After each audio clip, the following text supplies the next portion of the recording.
All right, fine. We're doing it. We're going live, and I haven't got you guys on. You guys are unmiked now or mic'd now. Sweet. Are we on? Are we live? Who fucking knows? Yep. Welcome in, Rippin' and Fishing, Poker Lotto, and you guys who are here. How are we? What's happening? What's happening, lads? Mate, same old stuff. Same old stuff. The usual, brother. Back for a potty. Gaz has got a hat. Back for another potty. Gaz has got a hat. That's I got the a big hat. news of the week. He's trying to take my place on this. He's trying to take my place on this podcast. You know what I'm saying? He comes here looking like me. We only. I planned to, Oh, Frostfall's already off. He's gone. He's like, stage fright. He's going to get a hat. He feels uncomfortable without one. Yeah. That's it. You know? Oh, has he got a hat? Oh, maybe. Yeah, what's this? I felt uncomfortable. Boom. Oh, there we go. He's got There one. you go. He's back. That's it. Welcome in, lads. Welcome in, Frostfall. First time on the show. Thank you for popping in. Thanks, Jolie. Thanks for having me, man. No worries, mate. It'll go down very quickly. So just give me. It's the heads already up now. started. It's already started, eh? Oh, Well, I got a whiskey, so who knows how this could go. yeah. Let it pop off, Gaz. Say what you really think. Tell the Pokemon world how you really feel, you know? I just wish I was hairy Snorlax, honestly. Oh yeah. Hey, listen, you and millions of others. Gaz. Did Harry's channel's doing pretty good at the moment? How much did you have in the other day? What were you saying? 957 Oh my god. was the record. How much did you pay for That's them? right. Fuck all, nothing. You know why? Because I'm not cheating. Not like these other fucking scumbags out there cheating. Who? I'm Name doing them. it my Name way. them. Name them. Name them. Jolie Chamber. Are you serious? There's like 4 people in the chat right now. He paid for 3 of them. Whatever I'm shit. paying for. Yeah, well, I three didn't of them's talk about my salary. 3 of them's us. Yeah, 3 of them's you guys. It's just us. Maybe Poker Lotto's still hanging out. Ripping and fishing. No, we've been doing bits, Joel. It's been great. It's been getting the full YouTube experience. You know, all that 2 years of hard work is paying off. 2 years. You've only been doing it for 2 years and you're doing that big. That's awesome, mate. Yeah, man.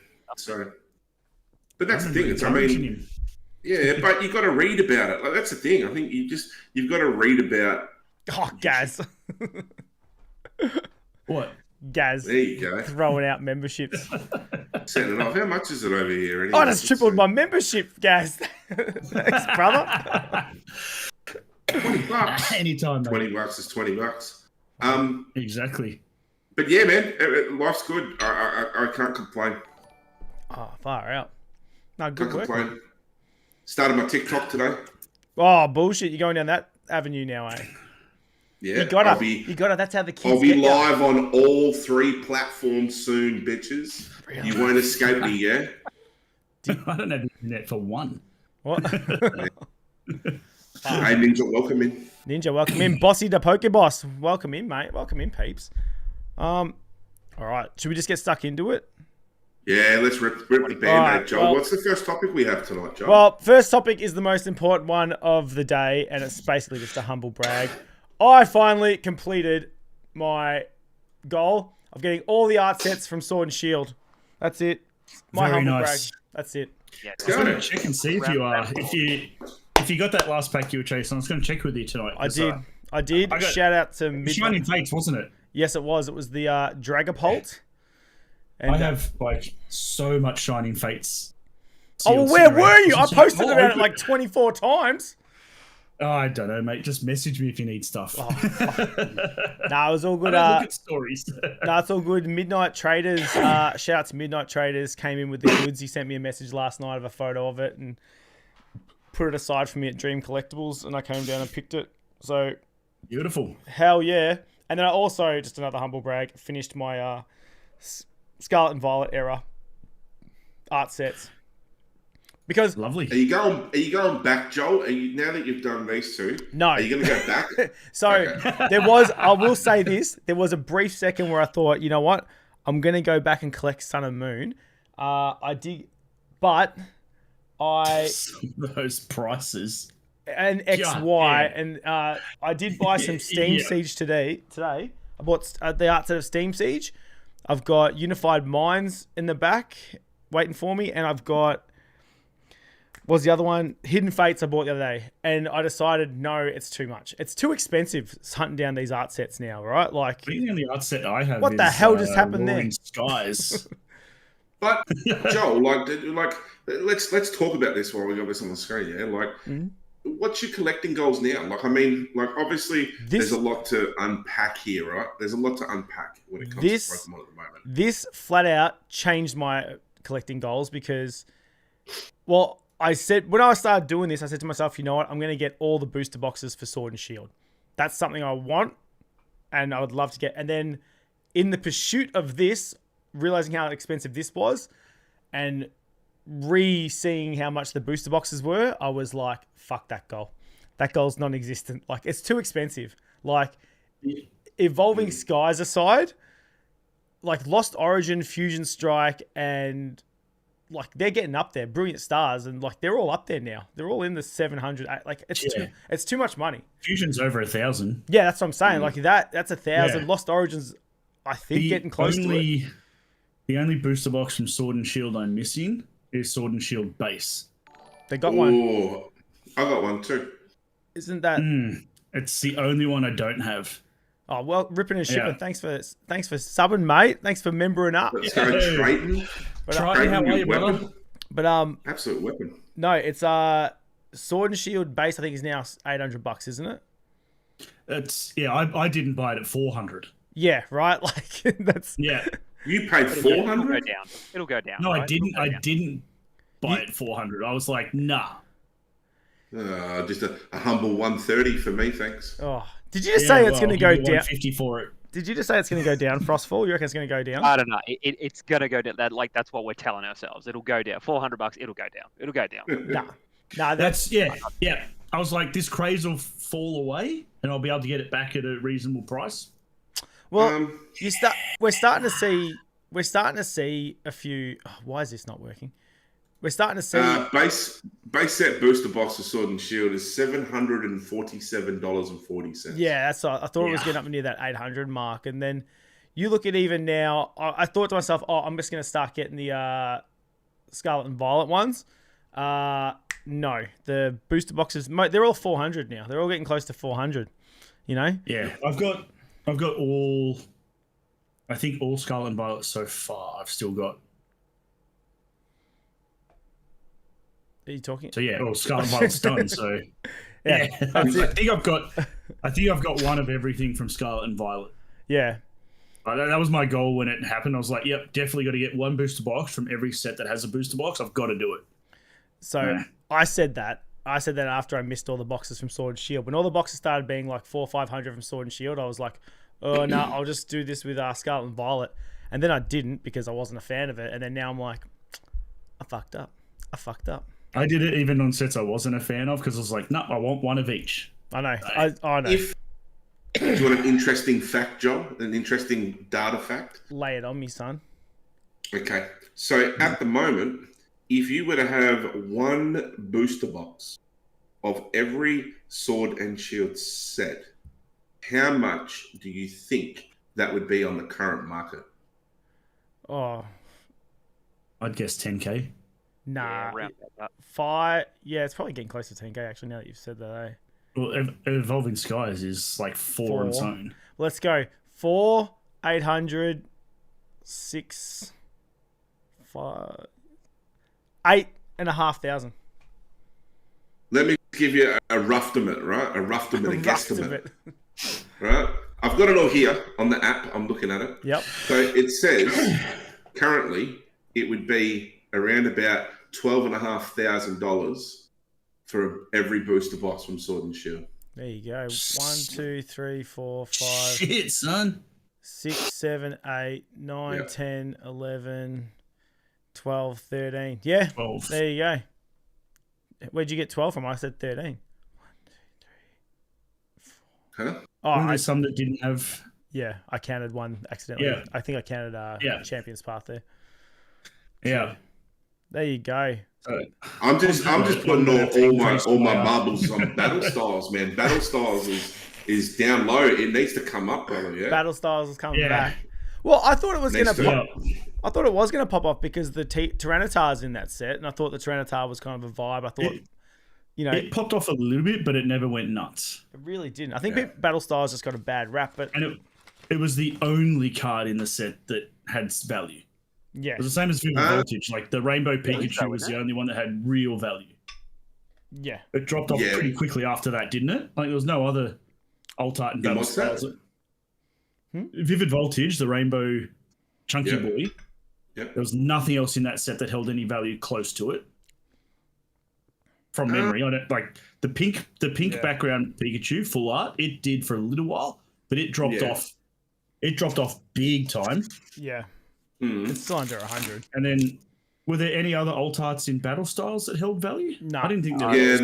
The Urshifu's. Nah, they're like $50 each. Were they anywhere? Yeah, they weren't anywhere close to the T-Tar though, were they? They were still cheap.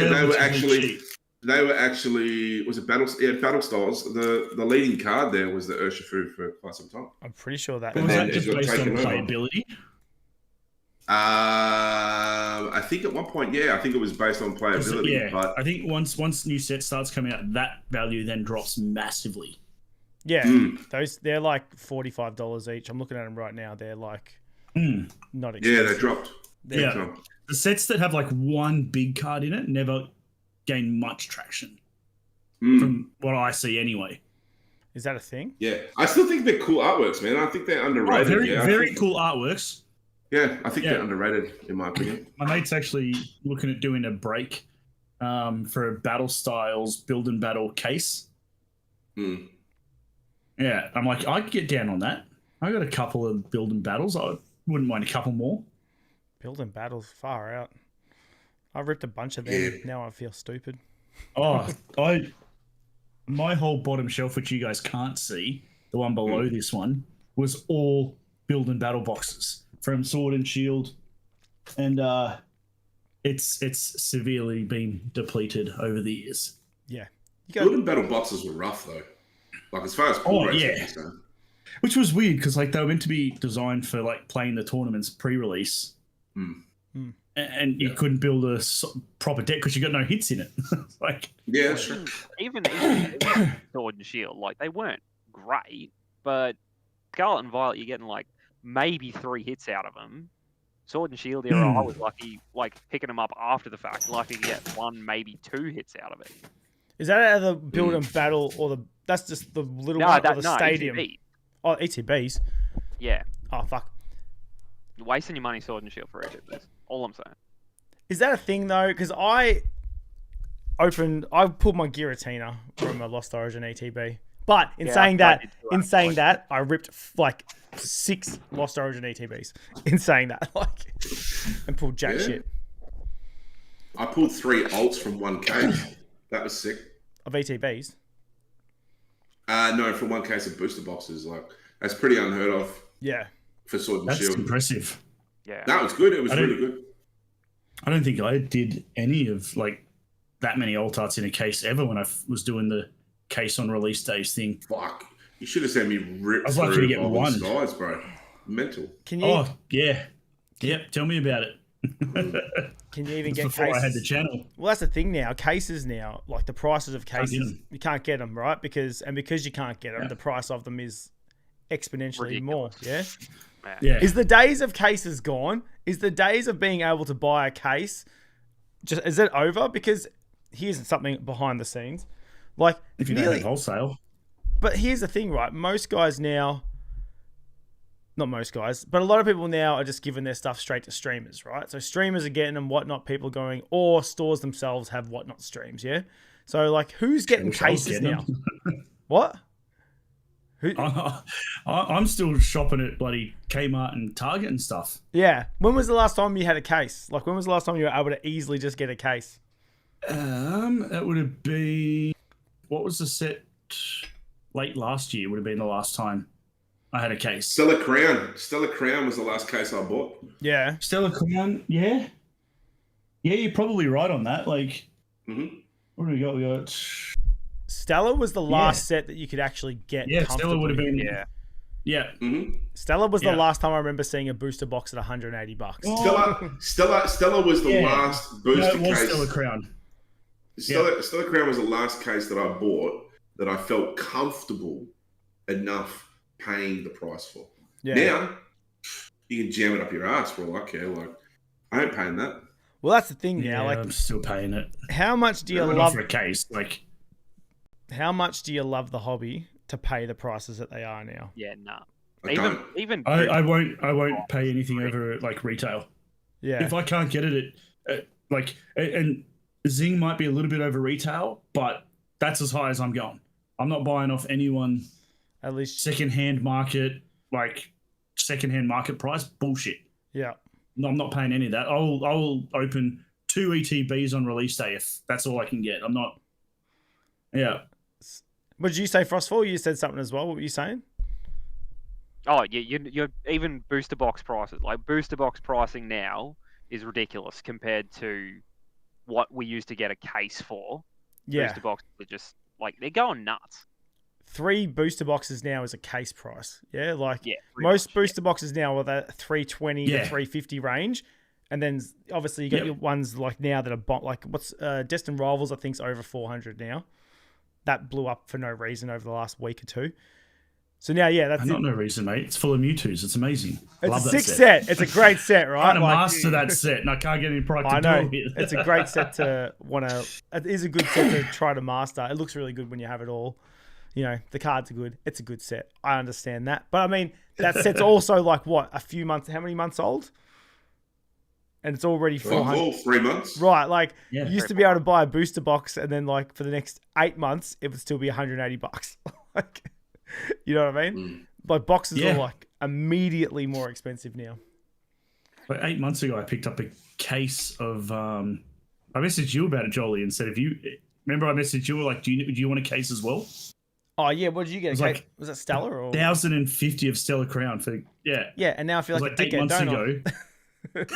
Yeah, and now I feel like an idiot. And then, and that's just in saying that as well, guys. That's another reason why I'm not doing the packs thing anymore, because they're so expensive in this pursuit of collecting these packs. Like, for example, Evolving Skies was $300 for 4 packs, right? That's what I paid. And I was happy to pay that. Shout out to the Card Cave, right? I was happy to pay that because it's more than that now. But like in the pursuit of getting these cards, I missed out on other opportunities like random shit. Like a few other opportunities came up. It was like, hey, do you want a case of this or do you want a box of this? I'm like, no, I can't. I'm like seizing up my OCD, like picking up, packs for this random goal I have right now. So yeah. But yes, no. I wish think at the end of the day, in this market, right? If you are a collector, right, and hear me out on this one. If you're a collector, you really have to change your perspective. And I think that it's one of those things where, it's great. Like a lot of these, like, the 2 lads at the top here, like obviously, they rip packs for videos and stuff like that. And that's the thing. Like, it's expensive to continue if that's your realm of content creation, right? So I completely understand it. But if you're a collector, then it's one of those things. In order to not fall out of love with the hobby, you have to then diversify how you're going to continue in that journey. Because you know what? Like, it will turn around. Like, this is only a matter of time. It will turn around. What does the landscape look like when it turns around? Who knows? But the thing is that the things that you do now are then going to further your position within that hobby. And a lot of people have jumped out, and a lot of people will continue to jump out based on price. But if you make some smart decisions now on how you do your collecting, like if you pick up certain cards or go out there now and look, like you've had a whole generation of Sword and Shield where you've seen the market change when it came to certain Pokemon. You've seen the percentage increases of like 65, 70% on value of cards increase in the last couple of months. But before that, you've seen like a 400% increase, before the start of this era. So the thing is that you are smarter now.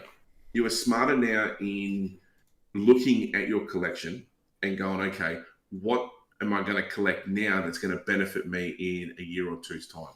And that's where every collector at this minute shouldn't be falling into the hype of what Joel's got on the screen, right? Because this is FOMO bullshit, right? This is absolute FOMO bullshit. If you're a true collector, then what you can do is go and pick up some promos, some fucking bomb-ass promos from like early on, or you can go and pick up some sick cards like that are still cheap. You know, like a lot of people still talk about vintage cards now that are relatively cheap. You know, some of the diamond and pearl stuff, some of the XY stuff. You know, but it's one of those things where if you're an absolute fucking sneakerhead, what you're going to do right now is you're going to go out and buy everything that's Mega Evolutions.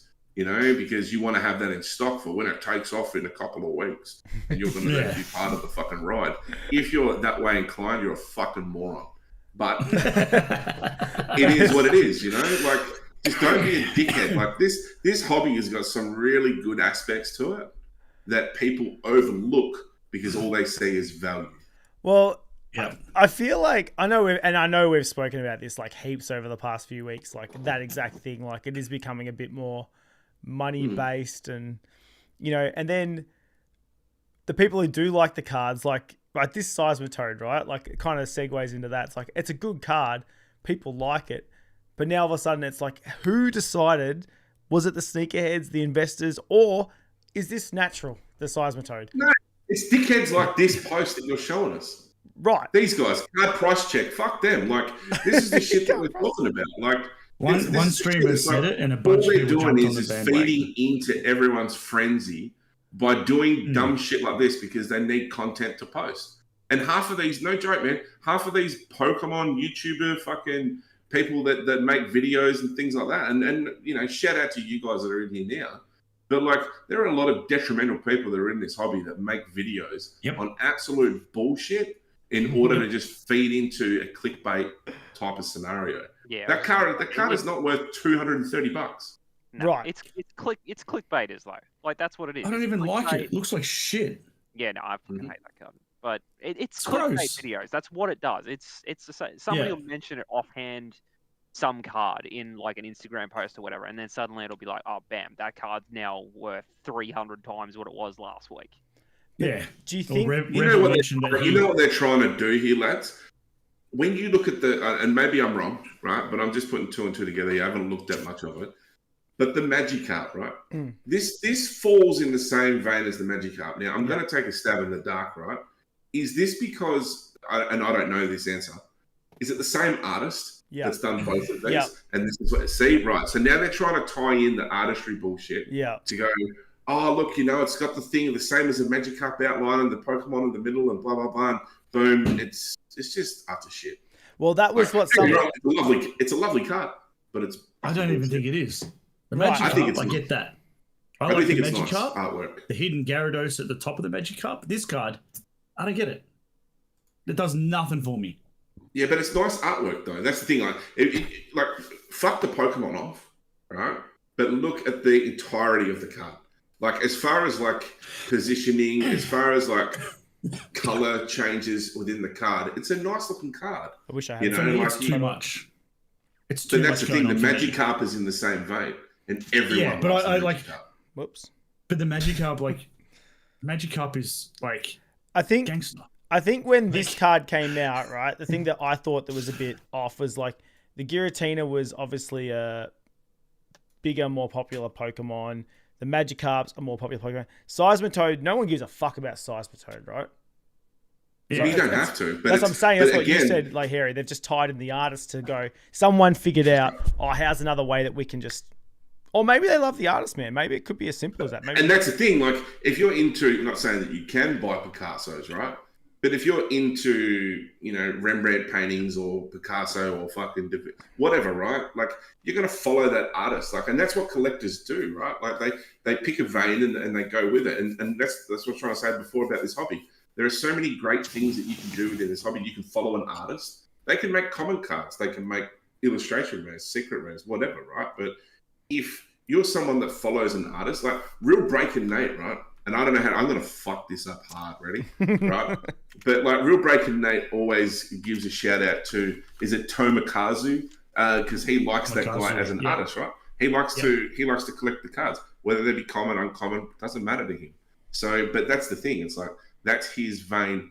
When he opens up a fucking 12 pocket binder and he's got all this artwork that's relatively the same, that's impressive for him to look at. You know? And you can imagine if you had a full 12 pocket binder full of this style, looking at it from an artistic perspective, you would enjoy it. That'd be amazing. Because you have an affinity with the person that's the artist, right? Yeah. The So other, You're a fan of again, perspective. them, not so much, the individual card. You're a fan of them. Yeah, but it's still like it's still portraying something that you enjoy, which is Pokemon in turn. Yes. You know? So, I mean, you're not going to go out or you might, you know? Like, I know when, what's his name? Again, going to butcher this, Mitsuhiro Harita, whatever his name is. He did some artwork for a different TCG. And so there's some people that really love his artwork that will collect artwork in his other TCG that he's done. Yeah. So, I mean, again, you've got sneaker bros, you've got fucking hardcore collectors, you've got binder builders, you've got fucking graded card collectors, you've got artist collectors. The list goes on. And that's what the great thing is about the hobby. You can diversify how you want to do it. can I ask a random question to do with this? Do you think it makes a difference? So when you had alt arts in Sword and Shield, or SIRs in general, like, right, you go, that's the bigger hit. But now we've seen there has been a few, long question. For example, when we had the trainer gallery cards, there were some trainer gallery cards in Sword and Shield that were worth a bit more, but they were more popular Pokemon, so it kind of made sense. Now we see with a few of the ARs, they're just somewhat Pokemon that kind of just blow up. And like we're saying, it's the artist, and is that the excuse? Like I said, the Seismitoads, my question's kind of gone all over the shop right now, I've just realized. But like, would this be a bigger deal? Would this be less of a bigger deal if this was an SIR and you saw this SIR going for $250? Would you be like, okay, that's cool? But it's an AR, so we know that we've just said this is a better card. Does that make sense? I understand what Did you understand what I'm saying? You're trying to tie, like, from what I get, you're trying to tie the rarity of the card to what the potential value is. Right, like Pokemon are the ones that say, oh, here's the SIR. This is the one you're chasing. But then, like you say, the sneaker, we the people, the sneaker bros have gone, nah, it's the Seismitoad. Or well, if that's the case, did the fans like, say? to put a hole in your theory, right? If that's the case, every gold card in every set should be worth, you know, and this is a ridiculous comment, but should be worth $1 million, right? Because based on rarity, the gold's the rarer. They're actually the hardest cards to pull. That's true. So I get you. I mean, so you kind of got to go, well, yeah, surely the artwork relevance really does come into play. And and again, it's there for you to see, like, you know. But let's put it this way, like, let's talk percentages, right? So the potential of pulling an SIR from Black Bolt, White Flare, whatever it might be, right? I don't know the exact rate, but the thing is that there's a post that comes up on Instagram every now and then where it gives you a bit of a percentage breakdown on each of the rarities on a sample size of maybe 500 packs, right? Yeah, fuck, I wish I had it. I actually saw it. That's fine. Yeah. But the whole thing is that you will see that based on rarity, that the SIR or gold are the hardest ones to pull every set, right? Every set. Yeah. But what they fail to mention is there's only 6 or 7 SIRs. So the potential for you to pull that one as opposed to the 25 ARs, there is more chance of you pulling the SIR that you're going to get as opposed to you pulling the AR that you may get. You got a 1 in 25 shot of pulling the AR as opposed to a 1 in 6 shot of pulling the SIR that you might get. Yeah. So it's in reverence, you know what I mean? Like if you I think if you the thing is too, it's like there's 3 ARs per box. So you're cutting that 25% down to, what's that, 25 divided by 3? What are we talking? 7.5. 8, 7.5, yeah. So there's a 7.5 chance that you might pull the AR that you want in a booster box. There is so much maths happening right now. That just blew my mind. Yeah, but it's maths makes sense. And it's a 1 in 6 chance of the SIR if there's a guaranteed SIR in a box. Right. How you going, Kickers? Welcome in, boss man. How are you, lads? Well, what about if we're on that too? Like if we're on the rarity thing, right? Looking at the Lily's Clefairy from Journey Together. Nobody likes Journey Together, right? Realistically, it's not a. I've already forgotten about it. Yeah. But when it came out, that Lily's Clefairy, I'm looking at it now, was close to $900, right? Yes, it got up But there. now, it's just barely hanging above $200, and that's still the top card from the set. So, from a rarity, Anyone want to rip a box? well, yeah, well, I don't want to rip any more Journey because, well, hey, look, we won't go there. Yeah. But no, like, if you want to look at it from a rarity point of view, that's the rarest card in the set. It's not. It's like it's dropped off by however much percent that is. It's gone from $900 down to $200. Is it worth the $200? Is it worth hanging on to this stuff to see if it goes back up, or is it just going to keep going down because Journey Together wasn't a popular set? But how do you? So let me ask you this question, Frostfall, just to fire that back at you. How do you find that? How is it deemed? Okay, I really want an answer to this. So anyone really. How is it deemed that Lily's Clefairy is the rarest card in the set? Tell me the answer. Yeah. See, that's a very good question. That's right. That's, so the only reason I say that that's the fans doing that, but that was the top card from that. Yeah. So, but we're only measuring that off money, right? We only measure that off money. So at the end of the day, the Lily's Clefairy has the same percentage pull rate as any other SIR that is potentially within the set. So it's not the rarest card you can get, but I get what you're saying. We value it as the rarest card that you can get because of the price. Yeah. But at the end of the day, it's still got the same hit ratio. That's part of the mapping of either the Pokemon box that you buy for a booster box or whatever it might be. But you know, I mean, but an SIR is just as rare as any other SIR, which in turn should mean that, based on that photo right there, that every SIR in every set should be $226. You know, like, but that's the thing. Like, we have affinity towards these particular Pokemon. But this card was popular because Lily was a popular character. I tell you why this card was popular, yeah? Because it's Africa. Because it's Africa. That was why it was popular. Because it was fucking Africa. What's that? What am I missing? Starving kids in Africa, right? When you don't have product and everyone out there is fucking hungry as hell and they just want to open some cards because they can't find shit anywhere, it's Africa, right? They are happy to open shit when they can because, you know what, all of a sudden there's value back in Pokemon and we're going to open shit. And it's like, that's why, man. It's Africa. Like, starving kids in Africa. You give a Pokemon fiend a pack of Pokemon cards. Fucking Africa. So why is a box of Journey Together not $280? How much is it? You can't get it anywhere. Yeah, how much is it? $320, $340. The last I checked. Because it's rare as hen's teeth. Trying to get a hold of it. Sealed product is always going to be worth more than any card that's in the set. Yeah, it's true too. Zing got a mad reprint of this without the promo. Yeah, without the enhanced, whatever it was. Yeah, that's so weird that was the only set they did that in. No, they're bringing it back. They're bringing it back. So Mega Revolutions, they're bringing it back. Mega Revolutions. I get that, but it's like Journey Together wasn't a special set. It was just a regular set. It wasn't a holiday set. Maybe it was just like a. Well, why did it get it?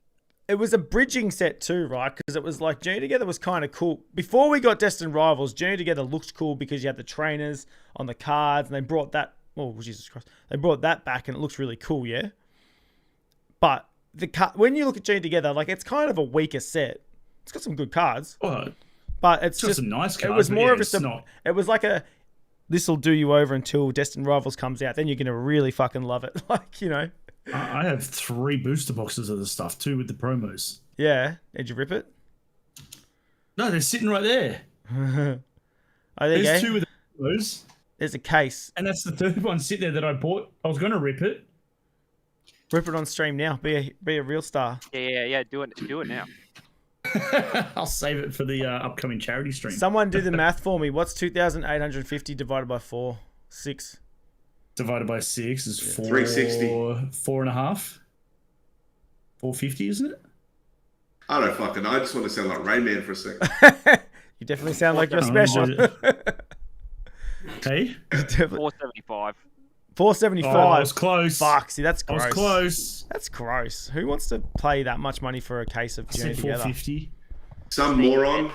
That's what I mean. Like the box is only $3.60, $3.50. But you go on Marketplace right now. You can get that for $3.20. There's a lot of Journey Together on Marketplace for $3.20. Yeah, but you can't get a sealed case. And if someone wants cases, that's their idea of collecting. They'll pay the excess. Yeah. I've done bugger all collecting. But like for like my personal collection. But going back to what you were saying before about how this is $2.50, why did this card drop then? Like, why did this card drop?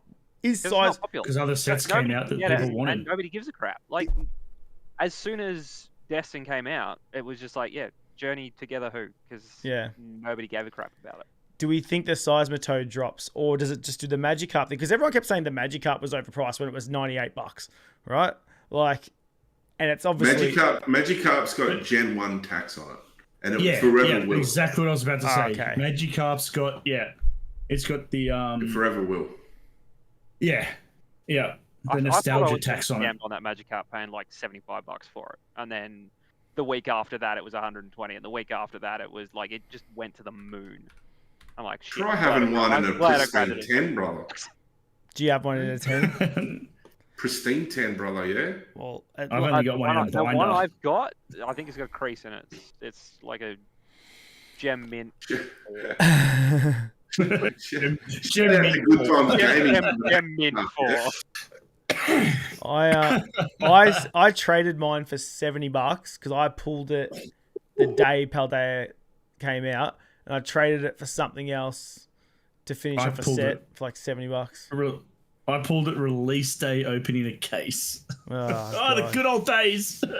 God damn. I got it gifted for free from Good Times Gaming. Oh, you idiot, GG. And then sent it to CGC for a pristine 10. Really? Oh. Yeah, brother. Have you kept it or you sold it? Fucking oath I've still got it. That baby's worth a couple of G's, brother, yeah? What is it in a PSA 10? 2,800 in a PSA 10. It's worth more than that. It's worth more than that in the pristine 10, I'm telling you. To me, is an absolute wild markup. Like, it's a mockery. But to me, that's worth it. Like, if they're selling this for $320, yeah, that's worth paying $320 for another $1,500 on top of that. That's if you can get the $1,500. If you can get the 10, Don't buy it off eBay. I wouldn't buy it off eBay, but I'd buy it in store. If someone in store was selling that for $350, I'd buy it. If anyone's, my local by the store way, tends to sell. You right? No, you go. My local store that sells singles for the price of PSA 10s. Yeah, a lot of places are pretty gross. When you find it's disgusting. Some stores do. Scalpy fucks. But I haven't shopped there since Prismatic. But I just like to point out while we're talking about all this, if anyone's got a Seismitoad they want to sell me, I'll buy it off you. $200. Is it actually in the set? Or is it a promo? I don't even know that much about it. Yeah, no, it's in the set. It's in black and white. Yeah. I don't know if it's black bottle or white flare. It's in one of the two. Well, I've still got to do a video opening the Victini and some sticker collections. So if I pull it jolly, I'll let you know. Yeah, man. Black Bolt. I'll just send it to you like I did the Giratina. Thanks, man. Yeah. Send me all the. You can send me any digit cards you want, bro. And then you'll end up seeing it on eBay, you know. Or whatnot. I actually do want the size before you sell it. Yeah. What was that? Just sign the Seismitoad before you sell it. Just start signing $250 with Jason cards. Page's signature. Yeah. Oh yeah. Fuck, I might as well. I should just start forging his signature. That's a great idea. Yeah, shit. Why not, bro? CGC will authenticate it. Is that? Yeah. CGC will authenticate it. It'll be fine. Speaking of crazy wild prices, did anyone? This is just a really bad segue, but I'm going to go for it because this is something I discovered recently and thought was hilarious. And I don't know if you guys have seen this. Has anyone been on the Big W website and punched in? Yeah, the other day. Did you? Bro, they are really? Fucking extortion, mate. Fucking marketplace. Well, that's what I wanted to ask, right? Because I am not wily to this, right? But I was under the impression, so these prices, like it gets worse, yeah? Like 12 packs of 151 for $500 is fucking mental. But that's not Big W selling it. Who's selling it? What's It's the same thing as if you go on Bunnings and there's the Bunnings marketplace. It's basically catch of the day people. But catch of the day doesn't exist now. So now Big W has it's all third party. It's not Big W. It has nothing to do with Big W. If you buy it and it's damaged, you can't take it to Big W for a refund. See how it says Big W Market? Yeah. But I do like, unlike Bunnings, I do like if you scroll to the top, you can turn Marketplace off. Yeah. You can choose not to see Marketplace and you can only shop Big W if you want to. Is that a thing? FYI, if you do buy something off Bunnings Marketplace, you can return it to Bunnings. They have to refund you. Yeah, right. Okay. Okay. So I didn't know that, but yeah, you can, at least on this one, you can turn Marketplace off. Bunnings, you can't. Yeah, no, Bunnings website technology, all of it is just so dog shit. $19.99, it's not funny. So it's so bad. I'm confused, right? So who's going on the website and saying I'm selling this Crown Zenith for 100? Click on it, Joel. Click on it. Click on it, it'll tell you. If you scroll down, sold and shipped by Gameology. There you go. There you go. Yeah. Okay. It's a third party. It's basically because Catch of the Day disappeared. Yeah. They've wound it into all the places that have one pass. Can I sell on this? If you're registered with one pass, I believe so. So it's a one pass. Hey, Gaz, he's registered somewhere. This guy, this motherfucker. 400 meters from any school. That was a good one. That was good. I enjoyed that. That was good, Harry. I'll pay that. So I got a feeling these are all going to be Gameology, aren't they? They're all Gameology. Yeah, and they are disgusting pigs. So wait, $604 for what? Yeah, one for one. Elite one trainer ETB. box. Yeah, man, I opened 40 of those. I've still got 5 of them. I've still got 5. I think I've still got 3 cases. Oh my god! Well, but I think I bought 10 cases of that. Yeah. Sell me a case for retail, Gaz. Yeah, be a real pal. Well, that's what. Yeah. Well, that was another thing that blew up. So speaking of collector app, we were talking about the collector app before, or we weren't, but offline. Yeah. But I didn't know that this happened because I was still blissfully thinking, oh yeah, ETBs were 300, and then they just boomed like a week or 2 ago. Did anyone else see this? They just out of nowhere. Fucking it was like no reason. $200 to boom, out of here. Yeah. And they're been sitting on them like, oh, I could sell them. And then the price just went. I don't know if anyone. I was like, okay, well, might hold them a little longer. Did anyone see a few weeks ago? I put up a story on Instagram saying selling 5 of these for $375 or whatever, and I had a couple of bites, but not really. And I just left it. I'm so fucking glad I did because like a week or 2 later, my collector app was just like went up. I'm like, what the fuck did happen on there? And it was 151 just casually being $500 now. Yeah, crazy, eh? So what's that a pack? $50 a pack. Well, 500. There's 10. No, there's 9. 9. Oh, it's only 9. 9. Yeah, $60 a pack. Jesus. Yeah. 56 a pack or something.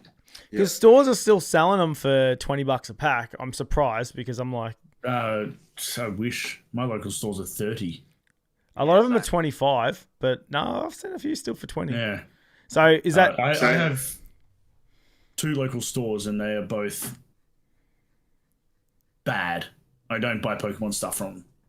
Say goodbye to your hobby, kids. Yeah. The big dogs have got it now, yeah. Goodbye to you. Well, I guess 151 I can still justify as being a big set. Like it's a fantastic set. People like collecting it. It's a set that people like to master set.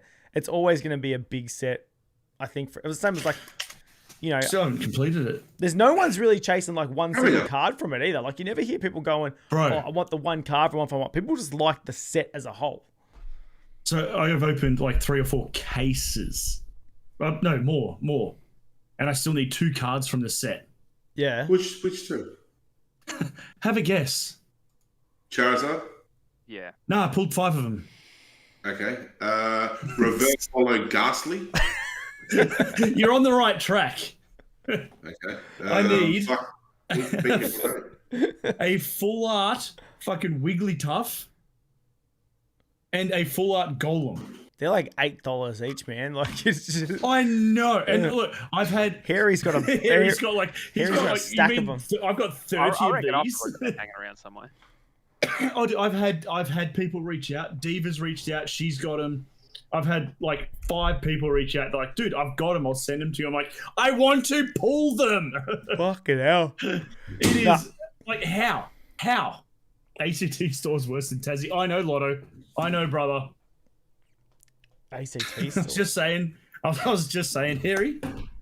Like I've had so many people reach out and they're like, stop opening it. I've got them. I will send them to you. Yeah. I don't even know. This is I have a doubles binder where I just have like heaps of doubles.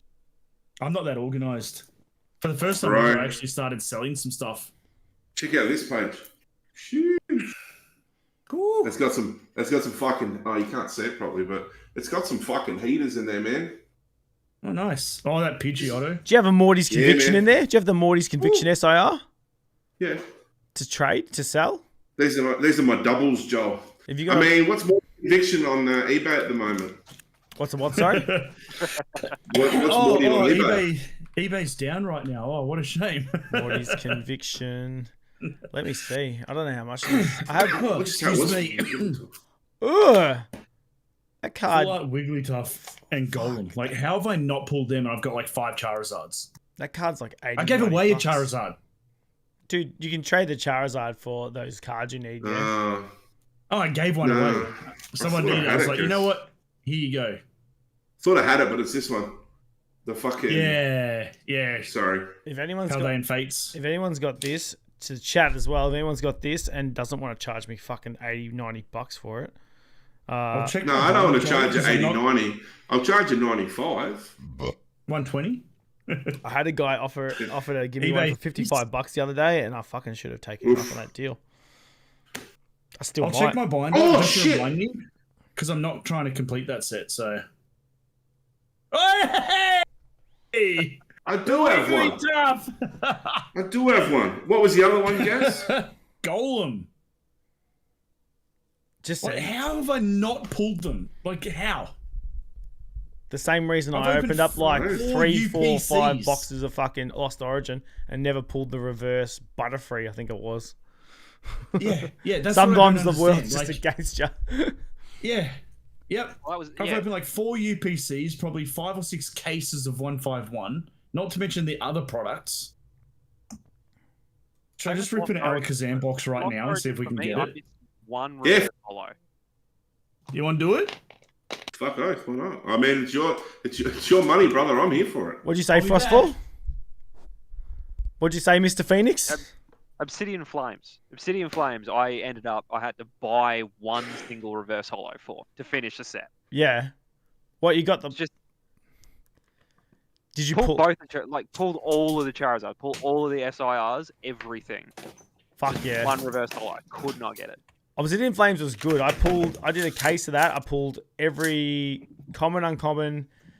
I pulled all the Charizards, and the only thing I didn't pull was 6 cards out of a whole case, and all the cards were under $9. One of them was the Dragonite EX. I couldn't pull that out of Obsidian Flames. Look at this guy. You're burning, what is that, $60 a pack now? That's $240 you're just burning right now, Gaz. Nah, mate. I paid retail for it, bro. Chat, leave a like. Chat, leave a like. Someone didn't pick up their pre-order the other day, so chat, fire up the chat. Leave a like on the video. Come on, for chat, Gaz. hit the like, hit the sub. We're ripping 151 right now. If Gazza hits the golem, he's gonna do a shoey. Nah, we need to put a bet on. We need to put a bet on about something. All right. Please make it interesting. All right, he'll get 1 EX out of 4 packs. 1 EX? 1 EX. Okay, I'm going to call a full art. Yep. I'm going to call it 1 full art, and it's a Pokemon. There you go. Well done. And what is it going to be what I need? Definitely. I don't know. I mean, it's your luck, brother. Watch it be a God pack. God pack. And I was about to say it's going to be a God pack. I've never pulled one. You're going to get 1 EX out of 4 packs is what's going to happen. I've never opened cards like this. It's weird. I hate it when people... I've opened it like that. It annoys the shit out of me. No God pack on that one. Oh, where's Watto? Shout out. You just cut out, Harry. What'd you say? He did. I said shout out to what I ripped because I was yelling. All right, nothing in that one. I think I worked out, you know how I was cutting out last time at the end when I was trying to promote myself? Yeah. I think it was the crisp, the sound clarity thing in Discord. It was picking up the fans from my computer. Right. Squirtle. Oh, Snorlax! There go, we buddy. go. Hey, actually, draw on that did one. anyone see that I'm gonna draw a Snorlax beard. card? Fucking, you know, that promo, the EB Games card? Oh, Pika. It's like 100, Yeah, 200 bucks got one. now.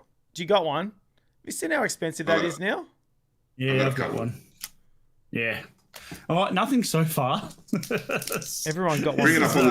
Bring it up on the side, Joel. I'm interested to see. I am. I'm What gonna. are you even doing with that? Come on. Snorlax. Hit the likes. We need more likes. That's why we get no hits. Come This on. could have been a video on my channel. Oh wait, Could a have minute. been. I might have lied. It might be cheaper than I thought it was. I thought I read somewhere. Oh my Oh, god. maybe it was the pre-release one. All right, so Gaz is getting fucking rinsed. Last pack magic, guys. Come go on. on, brother. Go on. Fuck, you just wasted 240 bucks, guys. You better get Charizard in that last one. I didn't waste it because that's not what I paid for it. I can't see myself now, Jolly. What's going on? Oh fuck! Bring it up, Joel. There you go. There we go. Here we go. Last pack magic. Come on, chat. Hit that like button. I don't think you can get any God pack. No. Is that a reverse? Nah. Yep. Uh, Got fucking rinsed, brother, yeah? Oh my god. oh, that hurts. That hurts to watch. Shite. Fuck, that was rough. So the EB Games one. I'm glad that wasn't a video. Fuck. Yeah. Yes. EB Game Stamp promo. Right, it's less than I thought. I thought it must be the No, the Charmander. that Remember one. the Charmander. No, it was the Snorlax. There we go. Pre-release promo. Is it the He's got his pre-release? beard on now, Harry. Pre-release, brother. Do you have the Ooh, pre-release? let's go.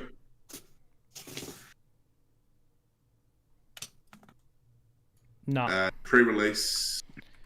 no, it was the Journey Together one. Well, that's not how you spell journey. Charmander though. Charmander. Yeah, the Charmander's banging, bro. But like 2 of those. Why am I not selling them and paying off my freaking mortgage? Do it. Have a look at the Charmander. They're over $100. Oh, fuck They're it. close to $200. They are. They're $200. This year? Charmander EB Games. Jesus. Said it. All promos, Look at baby. All promos? All promos from ETBs and EB Games. Okay. Yeah, Rip them Damn, open. man. not all just from the stamped ones, but Hellish. there's a few of them in here.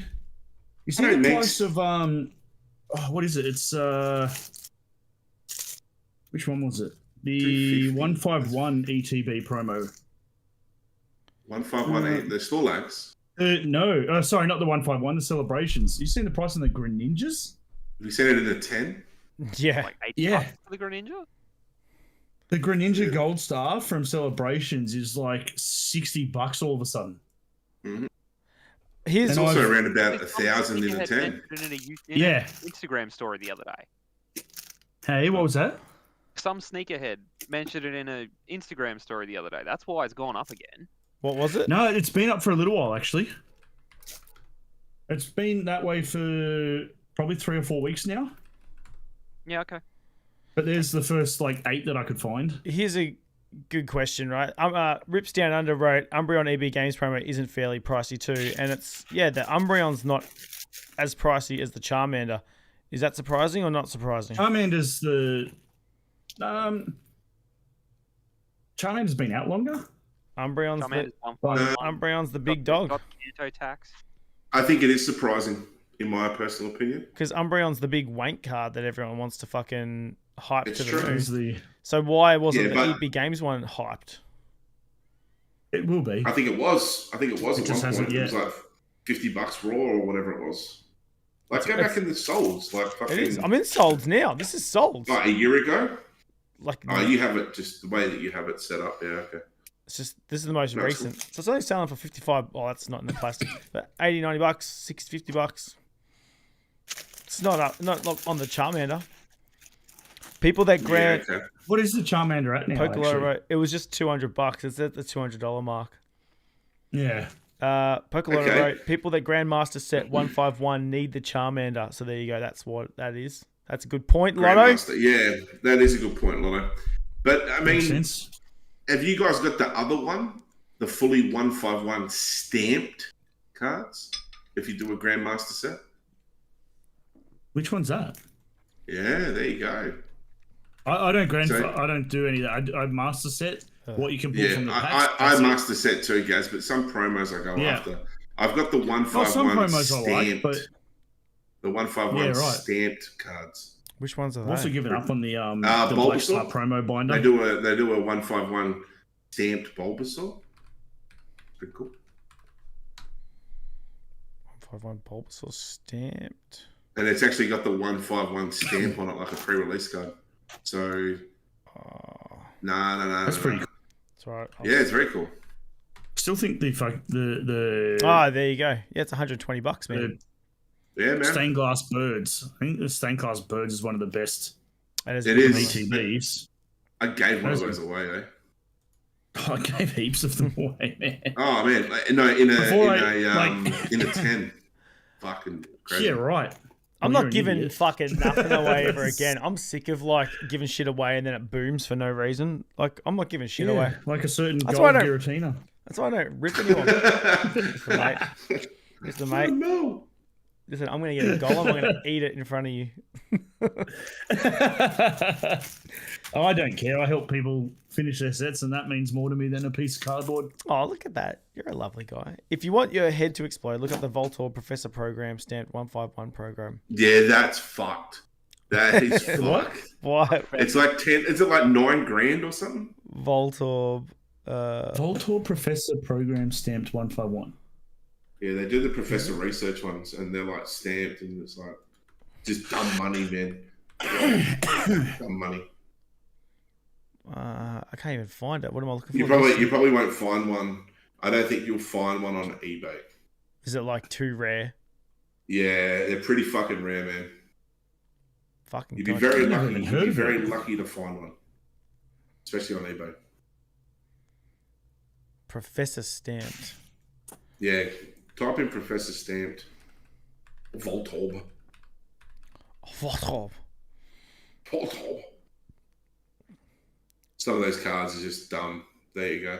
So that's not the one, because that's Professor Turo's. No, that's not the one. Shit. Yeah, that's not going to do it.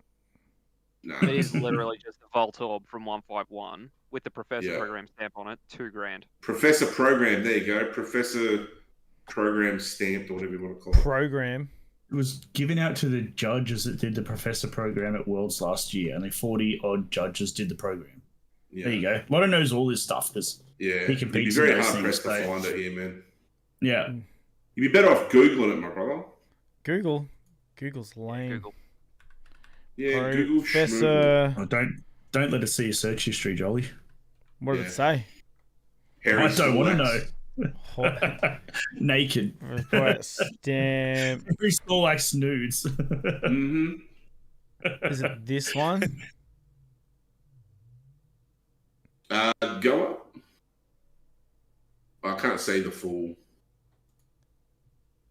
Those Yeah, guys that's are- it. Judges at those the guys Pokemon are- events. Yeah. They do various ones, bro. That one's only like 116 bucks. That's a bargain.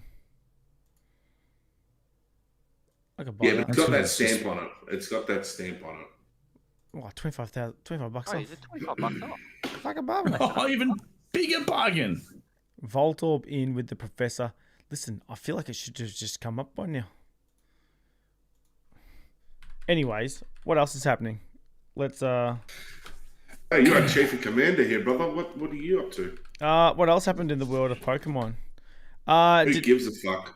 Did anyone get their I care. Prismatic Evolutions 151 ETBs from Costco? No. Prismatic Evolution 151 ETBs. No, yes, the ETB and the booster bundle he meant. Yeah. Combo pack. I don't know nothing about Costco. I'm in Perth, boys. So. You don't have a Costco over in Perth? Yeah, we do. We do. But I had someone in my Discord reach out to me to let me know it was dropping and that my Costco had exactly 440 coming. Yeah. So you knew insider trading chat. Gaz is an inside trader. Someone in my Discord is part of one of those other Discords that has all that insider trading information. Yeah, wonderful. Is it TCG Notify?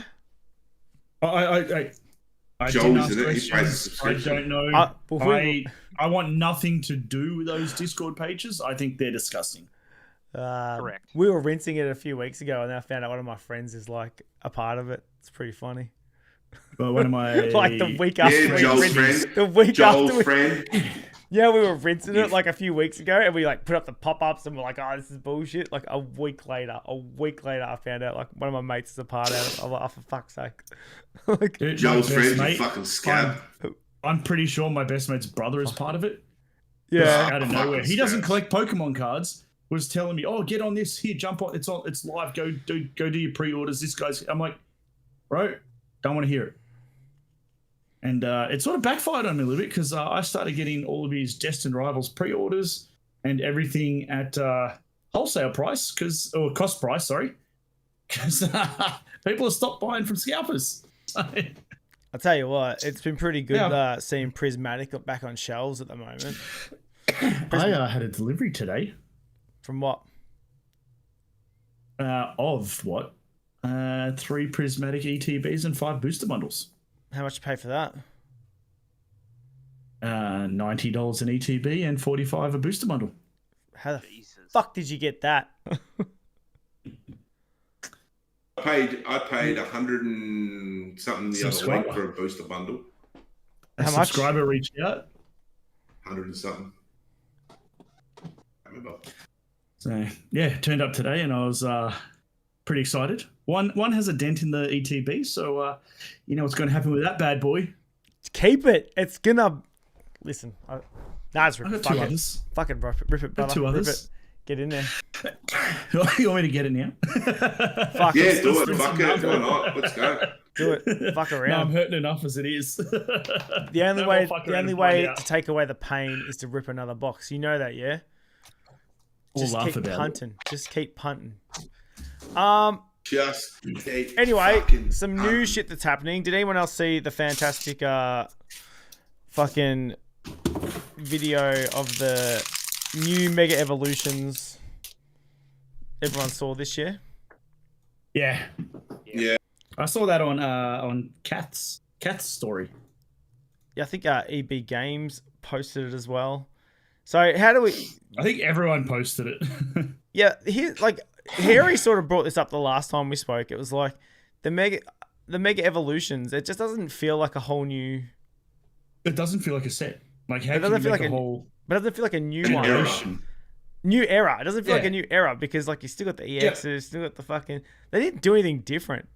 Like no, I was confused by it. I'm like, is this just a set in feels between like Scarlet this and Violet. and like the new era, or is this a new era? Like I was legitimately confused. It's definitely a new era in the sense of it might be a short print, like just for a mega side. Because like when you look at the likes of the promos, like that's the only way I'm able to tell when I look at like the 3-pack blisters or whatever, right? It's got like it's already started the new, because at the moment we've got SV001, right? And so with this one, it's got its new coding and then it's got its 001. So it's definitely the start of a new something. It doesn't feel like it though. It's like you've gone backwards.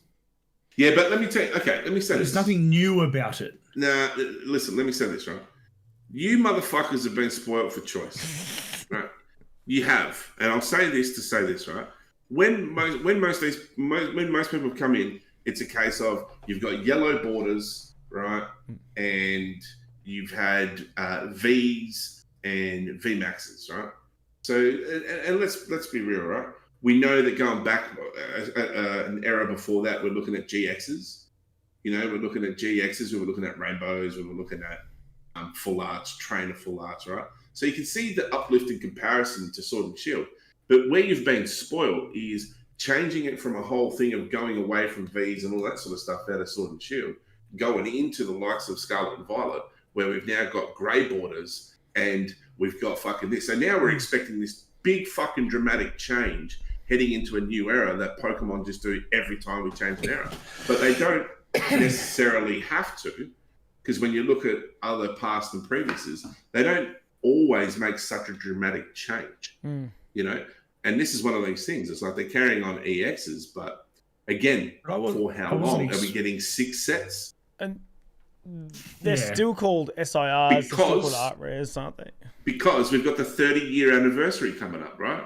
So why would you want to overshadow a whole new era when you've got the likes of a potential takeoff of a 30th anniversary in a boom?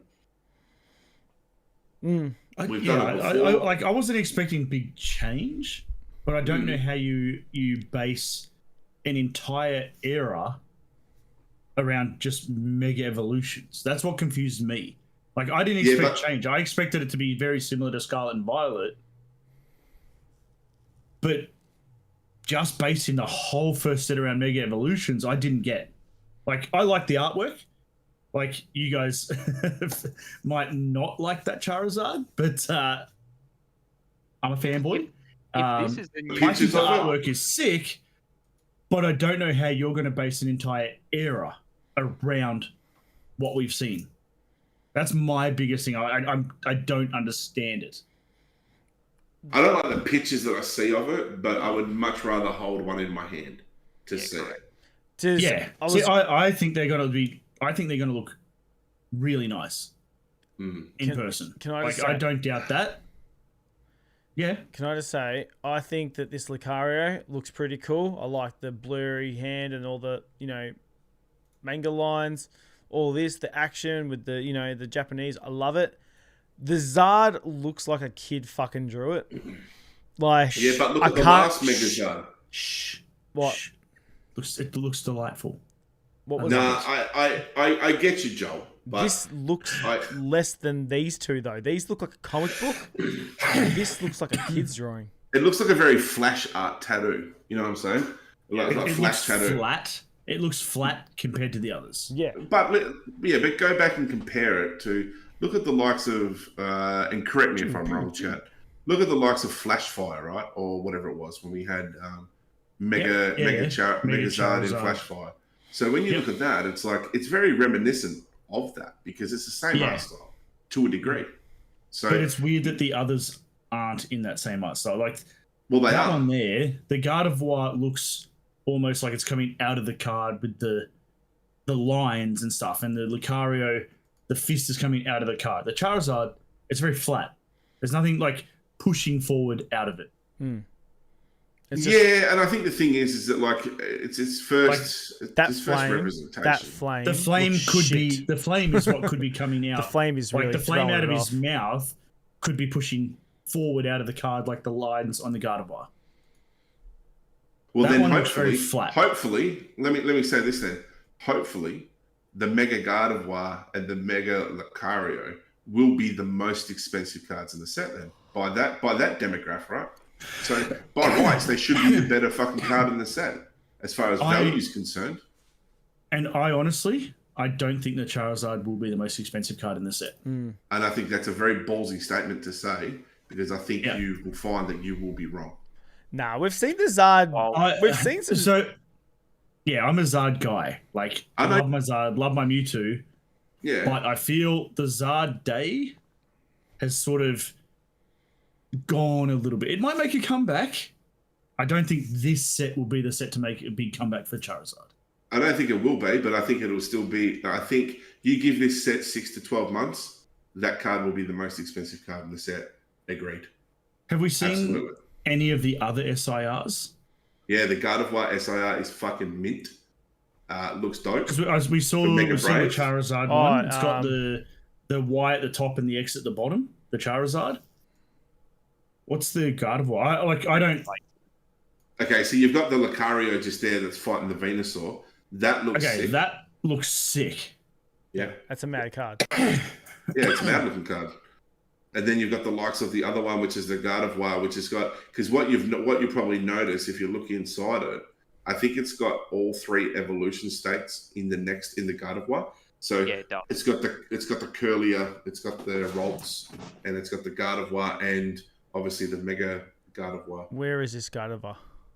You should see it, bro. It should be near. Or is it in Mega Symphona? I don't tend to look ahead. Yeah, Symphonia. Yeah. Oh, this guy. Sick looking card. Okay, that's a cool looking card. Yeah, because it's got the Curlier. Oh, yeah, there you go. It's got them. Yeah, it's got the Gardevoir and on the then left. the Mega Gardevoir. So it's got all 4 stages in the card. It looks dope, man. And can we see the Charizard? That card is very reminiscent of the Magikarp. If you want to really put it in a category. See, that card I really like because of the color combination. Purple and green on any card looks amazing to me. Lotto's right. These will all be in Mega Evolutions.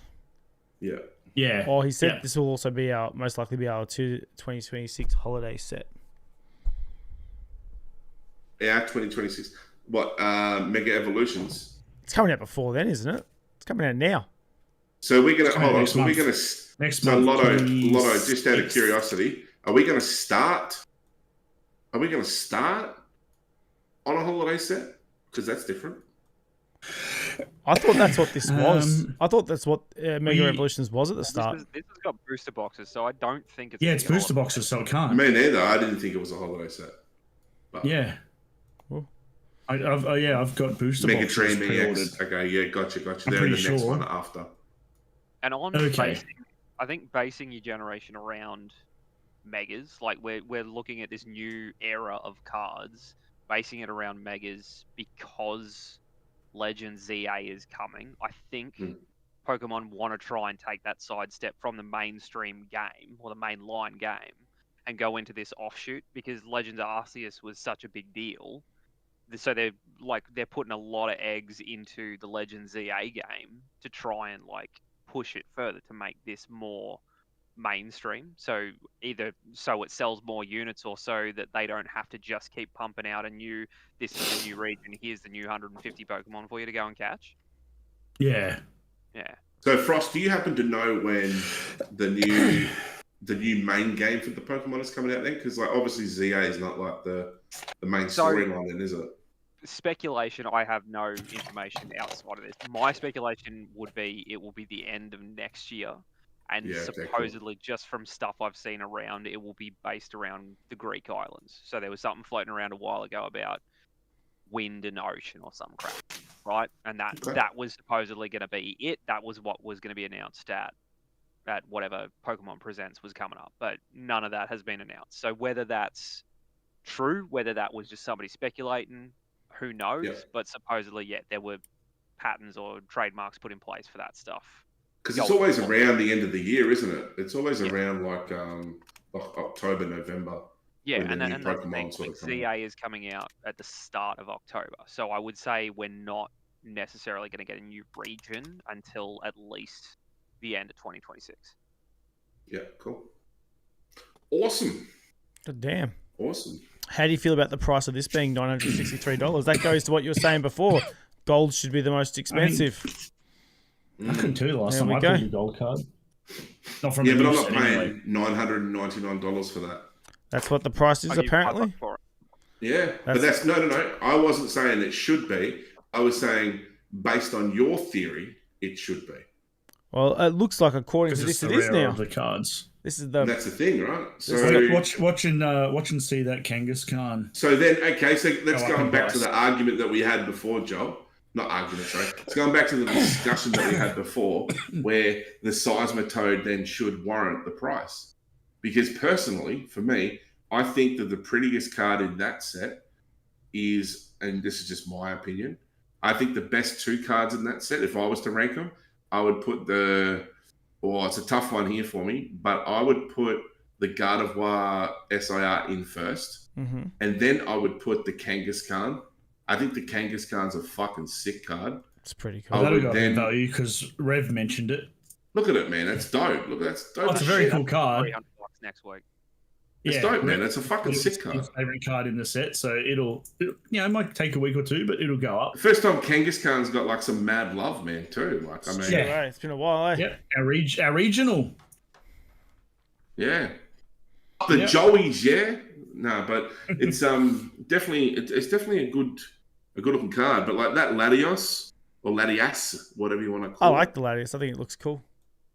Yeah, I think it's kind of like very Moltres-y from like the Team Rocket, but I mean, it's not really my jam.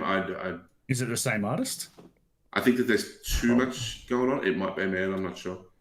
So that's right. Like I didn't like the Lost Origin Giratina because it had too much going on. You're mental. That was a great card. Well, that was a Tomokazu Giratina, wasn't it? Say again.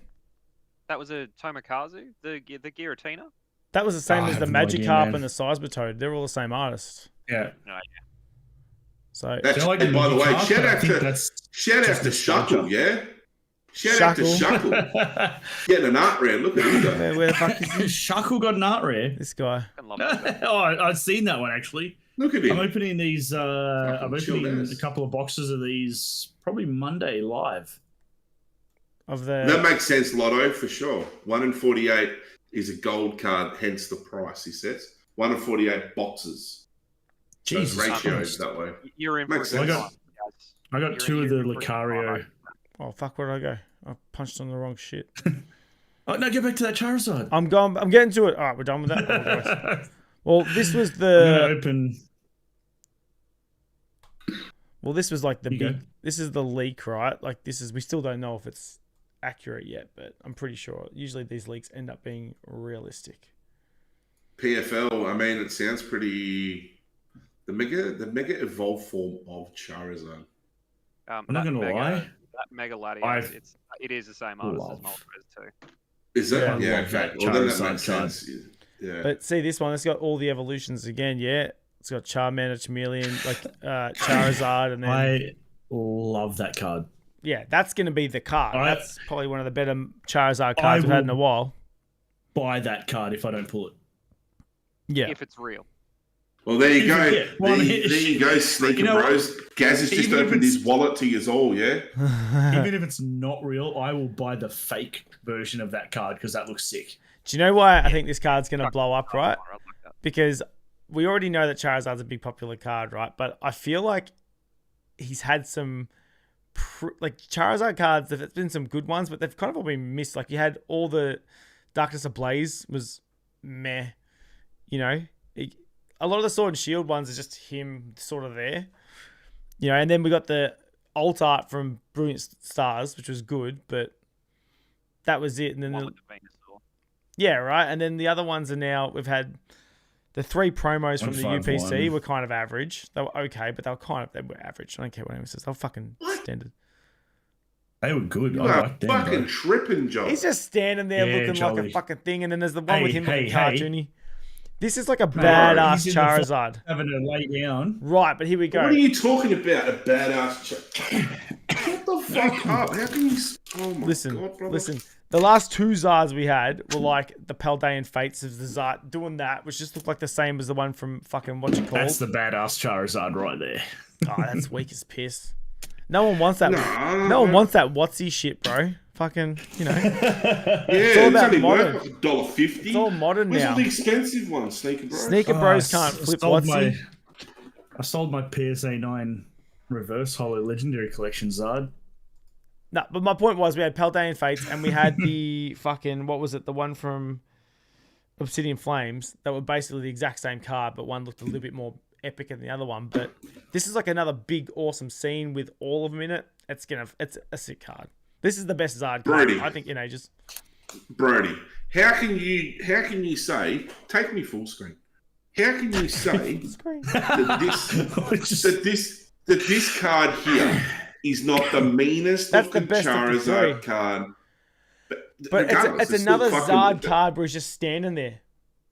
Yeah, he's not just standing there, bro. He set the world on fire, brother. He has set the world on fire. Yeah. Just like Harry does. Yeah. Every week, twice a week. It was a good card. It wasn't a bomb card. It was a promo card as well. This hopefully doesn't. You just out here to hurt my feelings. Listen, I'm telling you, man. I'm hoping this fucking thing's real. I hope this fucking thing's real, right? That's if sick. it's not real, I will print that page out and cut it to the size of the card. Yeah. You don't care for it, eh? To be fair. Oh, you're full of shit. It's grouse. No, definitely. The only reason that I think people give a shit about it is because they think it's going to be worth money. No. And you know what? Personally, man, I don't give a shit about it. It's got all three. I love it. It's got all three of them in there. Well, four of them, really. Yeah, but the representation of the artwork's not it for me. Like, Yeah. I it's like not it. I reckon. When was the last time we for me. saw the Megas? It was I XY, wasn't it? Yeah, XY was the last time we saw him. It's been a while. Yeah. They're really I pulling. love. They've done a real good Love job. it. And like you say, they had the 30-year anniversary coming up, and they want to make a big deal of it. They've really done a good job with like the Scarlet and Violet era, getting nostalgia back. You know, like randomly bring back Black and White, EX is coming back, and then fucking Mega's coming back. You know, they've done a good job easing everyone into the 30-year anniversary, like you say, to make it a big deal. Really? Like, do you not think, like, can we time travel for a sec?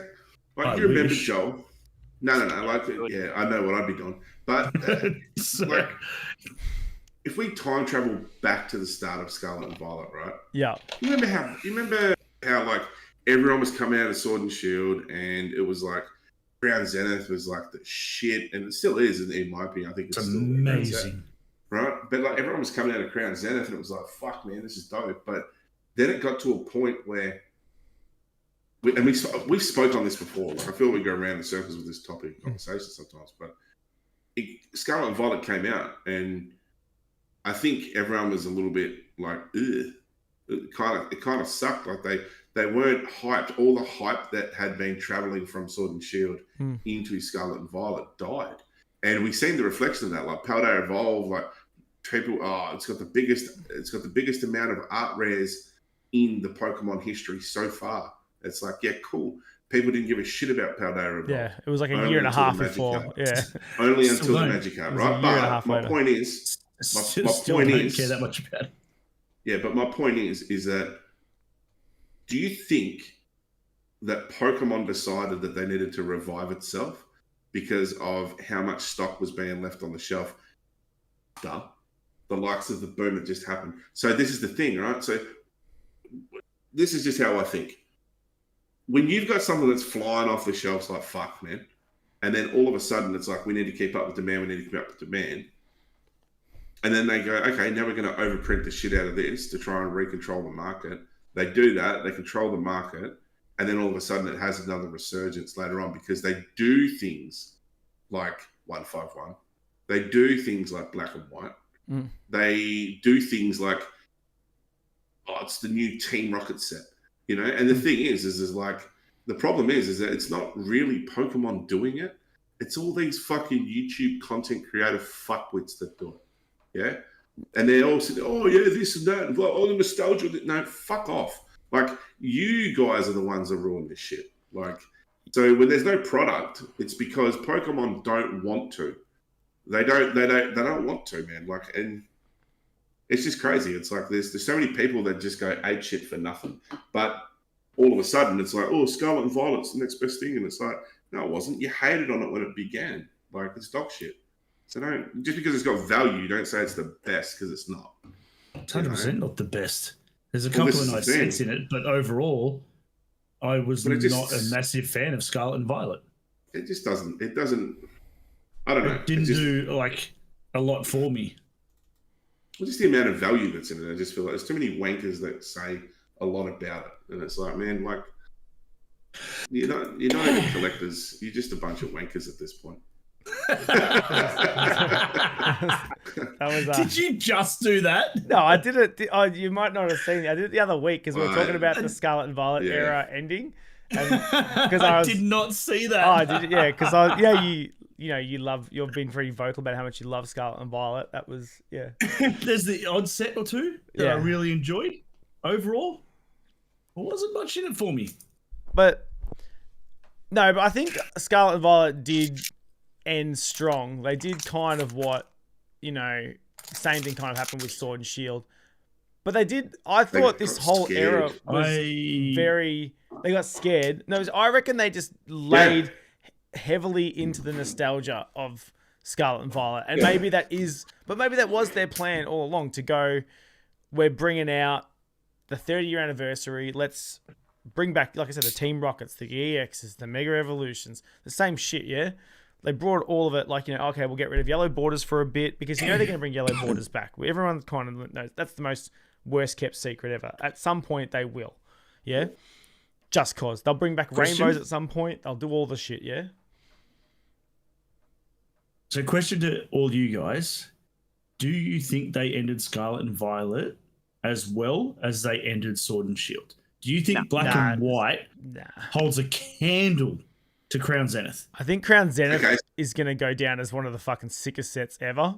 Like, I think in 10 years' time, we're going to talk about Crown Zenith. Black and White. Harry's shaking his head. Harry likes Black and White. What's Harry? Just listening to you guys sometimes, I tell you, it just fucking, I'm just like, it was a fucking shit end to the end of an era, if we're calling it the end of an era. That's what I wanted to see. You ended on Hidden Fates, Cosmic Eclipse, Sun and Moon, primo, beautiful, right? You ended on fucking Silver Tempest and Crown Zenith, Sword and Shield, beautiful, right?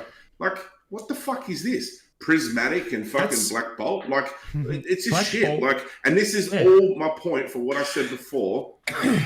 They got worried, they got scared, and they rushed. Now, because at the end of the day, who's to say that when they go into this new era, like, we're not in the fumble stage because they've gone, fuck, what can we do, boys? Like, fucking, we're gonna bring out something that we can do for a little bit. And then that way we can work on what we're going to do for the next one, because we know they didn't like this. We know they didn't like that. We know that it's going to sell. We know that if we do this, it's going to sell. Like, we're in this market at the moment. So let's push this particular aspect of Pokemon right now. We've got a game that's coming out, as you said, ZA. You know, like, there are all these things that tie in with the game as well. So it's like, I don't know, man. I feel like they got scared. I feel like they shit the bed. And because of the amount of product that was out there and their inability to keep up the print or want to keep up the print, I mean, there's either one or two things. Like, how can you turn around and say, and this is the problem, right? We all hear all this second, third, fourth hand information. Like, how do we know that Pokemon bought extra print factories? Who's got the fucking receipts? None of you do. None of I don't. But that's the information we got fed, right? Yeah, but that was the information we all got fed.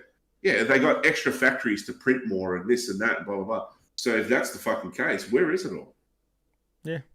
Well, yeah, and that's right. I never heard that. Numbers for it. They gave numbers. They were like, we've printed out X amount of million this year, and then X 100 million the next year, and then it's 1 billion cards we printed out this year. Well, where is it all? Yeah. Maybe I think Lotto said this a few streams back. He goes, maybe more people are buying Pokemon cards. It's hobby's big at the moment. Maybe it is just. Well, I mean, there's many more stores to distribute between, so each store is getting less. But I swear, there's a new store in Melbourne. There's a new store every month. I swear to God. 100%. We haven't had a new store ever. You got to get out I'm kind of glad. Sorry, Joe. You got to get out of in Melbourne. Like, I get that we're lucky. We're also spoiled, but it's a lot, man. There's a lot of stores out in Melbourne. It's not. We had one store come out last year. What was that? What was that? It's not just stores. Not just stores. It's online as well. Like, we've got that many new online businesses cropping up that are also taking the product off whoever they're taking the product off.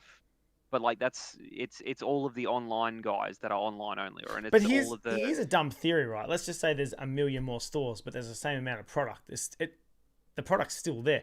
It is more people in the hobby. But why is the price the way it is, Joe? Because cunts are fucking. I don't know. Because there's more stores that are going, we now have control of the monopoly. Like, that's why. Like, I mean, this is the thing. Like, it's basic fucking economics. Like, when you've got a fucking fair share of the market, you can work out and how to manipulate that as much as you like. And if the product isn't going through the hands of big retail to get to the so okay, let's talk about it. Like, EB Games bumping up their prices of booster boxes to the price, excuse me, of the prices that they are now, right? It's only reflective of the secondary market. EB Games got into selling singles, for fuck's sake. Yeah. A big brand. EB Games is going under though, yeah, like.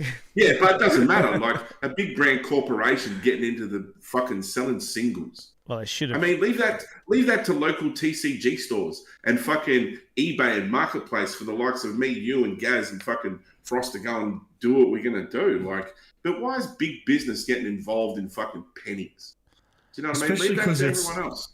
They package them in America and send them to here. They're not sorted here in Australia. They're sorted in America and sent to EB Games stores here. That makes no sense. Yeah, because it's all coming through. It's all coming through like GameStop and stuff. Like it's not. EB's not this whole Australia only thing. We've got the EB branding on it, but it's still just a GameStop at the end of the day. Yeah. Yeah, Zuki, how you doing, brother? Big corporations got no business in the singles market. I get what you're saying. Let's just open some more packs. Oh, for fuck's sake, this guy. But you've just got the itch now. You're trying to double down. Yeah, save it to the end. What were you going to say, John? I forgot what I was going to say now. It was I said big corporations got no business in singles. I feel like the EB Games they're throwing everything at the wall at the moment just because they're going down. Like, their games are they're not doing much. They've got back into retro. They're doing singles. They're trying to do more pre-orders. Well, they're trying because they're actually losing money on the back end, which we all know about. It's pretty public knowledge that, that's actually happening. But they could have done it. They could have had the best TCG store. They could have been the best. They should have been doing this fucking years ago. They were already selling the product, and they were like, "Oh, we don't want to deal with singles." It's like, why not? I think that the hobby's fallen into the wrong hands. Like, and I mean that in the sense of like, is that a permanent thing though? Do you think that's a permanent thing, or do you think this is just the Scarlet and Violet era? We've just noticed it. Well, I feel like it's only permanent while the hobby has the attention that it has. You know what I mean? Eventually, it's going to be what it's going to be. But guess what? There's a flow-on effect to that, right? So let's say, for example,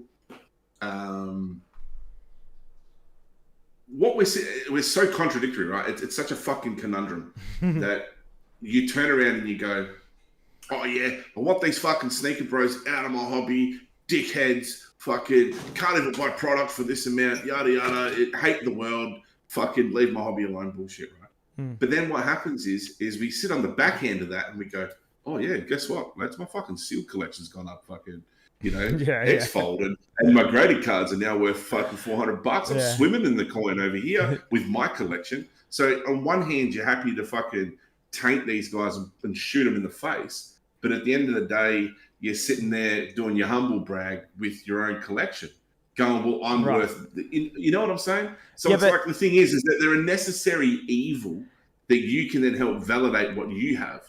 But the problem is, hold on, once you get rid of them, everything that you own goes back to solid state. Yep. Right? Which means fuck all. So then all of a sudden you're left holding all this shit and you're going to yourself, man, I wish I would have sold this 10 years ago when everyone was in the hobby and it was worth 20 grand. Now it's only worth $500 what it was originally worth. And then you're kicking yourself in the dick. So they're a necessary evil for the time being, and it's your choice whether or not you decide to stick in or pull out.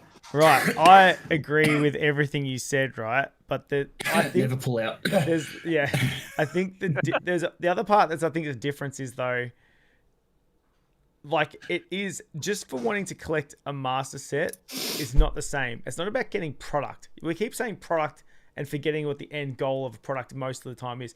It's filling a binder, right? For most people. For most people, like this is not a overall thing, but like when it's easier to collect a master set, like you go, well, I'm going to collect the master set as well. Yeah, I'm going to put stuff aside to invest, or I've got stuff to trade, blah, blah, blah. But like now it's like, I haven't, like who the fuck, I couldn't even think of anything worse than like getting the new set. Because like, fuck that, it's too much hassle. I can't get booster boxes. If I do, they're $150 more than I'm willing to spend. So it's like that part of the actual hobby for me personally is like, Nah. That's hence why I said at the beginning of this podcast, it's all about changing your collection. And but on top of the investing thing, like you say with the sneaker bros, like you say, you're happy that now you're like, fuck yeah, my collection's jumped up, right? But that's another part that you got to kind of think didn't exist a few years ago, because it was cooler a few years ago when the people who did have stuff that went up because they just held it because they were actually fans. No one was investing in Pokemon like 6-7 years ago. They weren't investing. Okay. It wasn't an investment. They would say like, oh, you hold on to this. Like, it's like back in there when your mum goes, oh, hold this and it'll be worth something one day. That was the mentality. It wasn't like, I'm going to flip this. I'm going to make this like, you know what I mean? Like I've got like guys, I won't say his name. Or maybe I will say his name. Like Gabe, right? From Luna Cards. He held on to a lot of shit for years, not because he wanted it to be money at some point. Like he just held on to it because he liked the hobby. He was passionate about this stuff and he held it. Like to me, that's a different thing to people buying a bunch of stuff and then like flipping it within like 6 months because you can. People lining up at Costco. No one was lining up at Costco like 2 years ago for this shit. No one was fucking like... 2 years ago they were. Maybe 2 years ago. But like... But you get what I'm saying. People weren't... Yeah. Sword and Shield era. 100%. Who the fuck... No one was waiting outside Kmart for Sword and Shield era. No one was waiting for the roller doors to fucking go up at 6 in the morning. None of this shit was happening. Maybe you were happy. Maybe you were because you were like keen as mustard. Ready to buy 400 boxes of 151. I wasn't, because you could just pre-order it whenever you wanted it. Right. And like that's the thing. You didn't have all the bullshit. You could walk into a store and get it. Right. Yeah, exactly. Like, you could. But it was different. It was like the hobby 2-3 years ago isn't the same as it is now. And it feels like it's been like this not even for close. 6, 7, 8 months now. It's been pretty like... Yeah, but Stellar think Crown about it was too, the last time you could get product. So since Surging Sparks, it's been a bit... It's harder. Yeah, but how old is your channel, John? 3 years now. All right, Gaz? 3 years. Frost? About 2.5, 3 years. Okay, right. Oh, yeah. Now, I see where this is going. Let me see this. Guess what? Guess what, Joel? Yep. Guess what? Yep. None of you motherfuckers, and me included, existed before this was even a thing. So guess what? Congratulations to you guys for being part of this hobby, right? That have brought it out to become what it becomes, your own worst enemy. So this is the thing. You got to think back. You got to think back. Now you were one of these guys that are, when we were looking back at the guys that were here before us, and they're going, all these new guys coming in the hobby and fucking this and that, and we're all sitting here going, yeah, but we're here for the right reasons, man. We're here for the right reasons. And don't kid yourself. You're full of shit. Yeah, he's right. I'm here for the right reason. I know I'm right. You know why, Joel? I'm always fucking right. Because I'm honest. I'm here for the right reason. I enjoy Pokemon. Yeah, you are one of the few, my friend. He's chomping at the favorite packs now. I don't sell. So I've recently actually sold a bunch of like hits and stuff, and I literally sent them to someone and said, "Pay me whatever you want to pay me for them." Oh, you're a champ, bro. I'm not here to make money. I'm here because I love opening Pokemon cards. Now, if I can recoup some money to go back into the channel and buy the next set coming out, sweet. Which lately I've actually had to do because prices have gone up even at retail. So this is your hobby. We've done this before, you and I. We have done this before. So this is your hobby that feeds that hobby. If you can make money from YouTube to do this to feed that hobby. I mean, I'm not making money from YouTube. My last 6 months of videos are getting 200 views a video. No, but like if you could make money from this to feed that hobby, you would do it, right? It's like Rev. Like Rev is just rolling that shit back. I'm doing this anyway. Like I'm doing this. I know. Not making money. For how much longer? Is my question. As long as I can afford to do it, I will keep doing it. Like I am burning money at this point. Like yesterday's video. Take a look at that one. Yeah, I know. If you haven't seen it. Yeah, but the problem is, did you pay $700 for it? Is my question. No, I paid $450. A lot of money. There you go. So I mean, like that video. A lot of money. I checked today has made me 57 cents. Yeah, I get you, but that's the thing. Yeah. It's like, is the cost worth the return? Oh, 100% no. But if it was, how I long wouldn't can be you doing go this. for? 100% no. Hey, How long can you go for? Well, Harry, I am very, very irresponsible. I know that, but you're also in charge of your whole life, and that's the thing. Like, you and know I'm what a I mean? bachelor. I got no one that I have I was to going to look say that, after, but I so- didn't want to say that. Hey, Harry, call me out on it. That's fine. I'm a bachelor. I got no one to answer to. No one to tell me no. You can afford these luxuries, yeah. Yeah, I can afford to do it, which is awesome. But if it gets to the point where this becomes, but is there ever a day when you think, and this is a serious question, yeah, like ask away, brother. I will. Is there ever a day where you go, what the fuck am I doing? Like what the fuck am I doing? Like, am I sitting here? Like, am I literally about to open a $700 box? Or am I literally, no, sorry, let me say it properly. Am I literally about to spend $450 on making this video for what is the primary process return? Like, what is this? Like, because at the end of the day, and if it's for fun, completely understand. But there's got to be a point where it's like, yeah, okay, you've also then got to go and buy more, and you've got to do this, and you've got to do that, and you've got bills to pay, and inflation, and this and that. There's a point where I understand where the fun is, because I enjoy the fun too of ripping packs for sure. But surely there's got to be a brain thing that turns around and goes, yeah, no. You know what I mean? I haven't hit that stage yet, Harry. Fucking hell, brother. Look, there's not a lot goes on up here. I'm double-digit concussions, so it's most of the time I'm like, cool. I'm just gonna rip this because I want to rip this. Yeah, fair enough. I mean, I just. But the thing is that like, if you weren't making YouTube videos, would you still open it? Yep. Yes. Yep. I was gonna ask you the same thing, Frostfall, because your channel is still, you do predominantly ripping packs, yeah? So how do you, same thing, like, do you just go, fuck, this hobby is getting more expensive, or do you just adjust the videos to that? Do you have the same amount of budget, or? To my detriment, and definitely, like, I've got people that depend on me as well. Like, I've got the kid, I've got the missus, I've got a mortgage to pay, all the rest of it, right? And I was doing finances the other day. I'm like, yeah, I'm spending way too much money on it. But instead of going, I'm not going to spend any more money on Pokemon cards, I'm like, well, how much money am I spending on lunch every day when I go to work? Could I just... You're sacrificing food for Pokemon? I'm not sacrificing food. I'm making smarter choices with food, right? That's what I was going to... Yeah, second wife, second job, all that.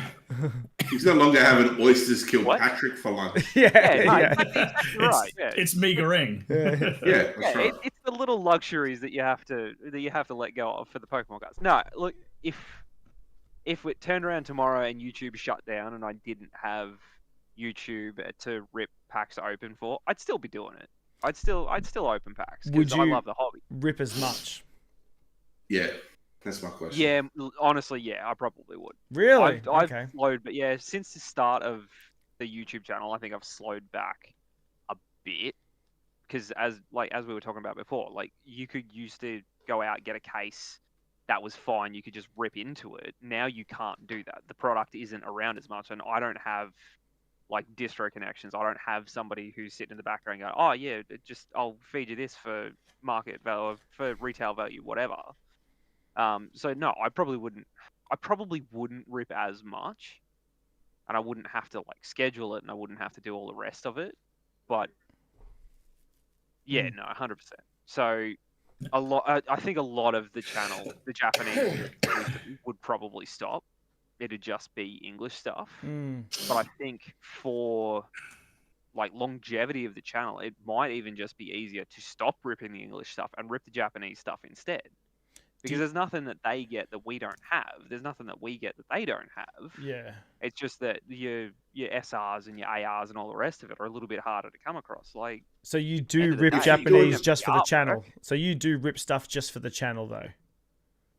We started ripping Japanese stuff for the channel. Okay. I've kind of... Actually, no, we didn't. No, we opened Eevee Heroes way back, like 2019, whenever it came out. Yeah. I bought the missus a couple of boxes of Eevee Heroes that we ripped into, just because like she's the Eevee girl, so I'm like, oh, fuck it, I'll try and get her into the hobby, and yeah, to both of our detriment, that just was a fucking spiral effect. We completed, I think we worked out one that we sat down and did numbers on it. We spent like 10 grand or 15 grand or something on That's mental. on Evolving Skies, like during COVID, because we couldn't go anywhere. We had this holiday fund that we couldn't do anything with, so we just kept buying boxes of Evolving. And it's like, shit, we should have kept a couple of them sealed, but well, yeah. yeah. Fucking hell. Yeah, okay, you kept one, but you sold that too. Do you have a budget for your? Do you have a budget for your channel? Do you guys have a weekly budget on Pokemon, or do you guys just like this is for open for everyone, or is this just like? I'm with Gaz. Yeah. Budget? What the hell's that, brother? Oh, this guy. I'm trying to start a thing just for myself where I'm like, I'm not going to spend more than $200. Yeah. In either a week or a fortnight or whatever. I'm not going to spend more than $300 in a fortnight, whatever it happens to be, right? Yeah. Shut up. These people don't know that I have a problem yet. Oh no, we do. Tell we Drew, get the missus on. Frost, it's a safe space here, brother. A live safe space. I'm trying to be better, but I'm not actually getting that. But yeah, look, as I said, if YouTube went away tomorrow, would I keep ripping stuff? Yeah, absolutely, I would. Would I rip as much stuff? I honestly, I probably wouldn't rip as much. Yeah. But I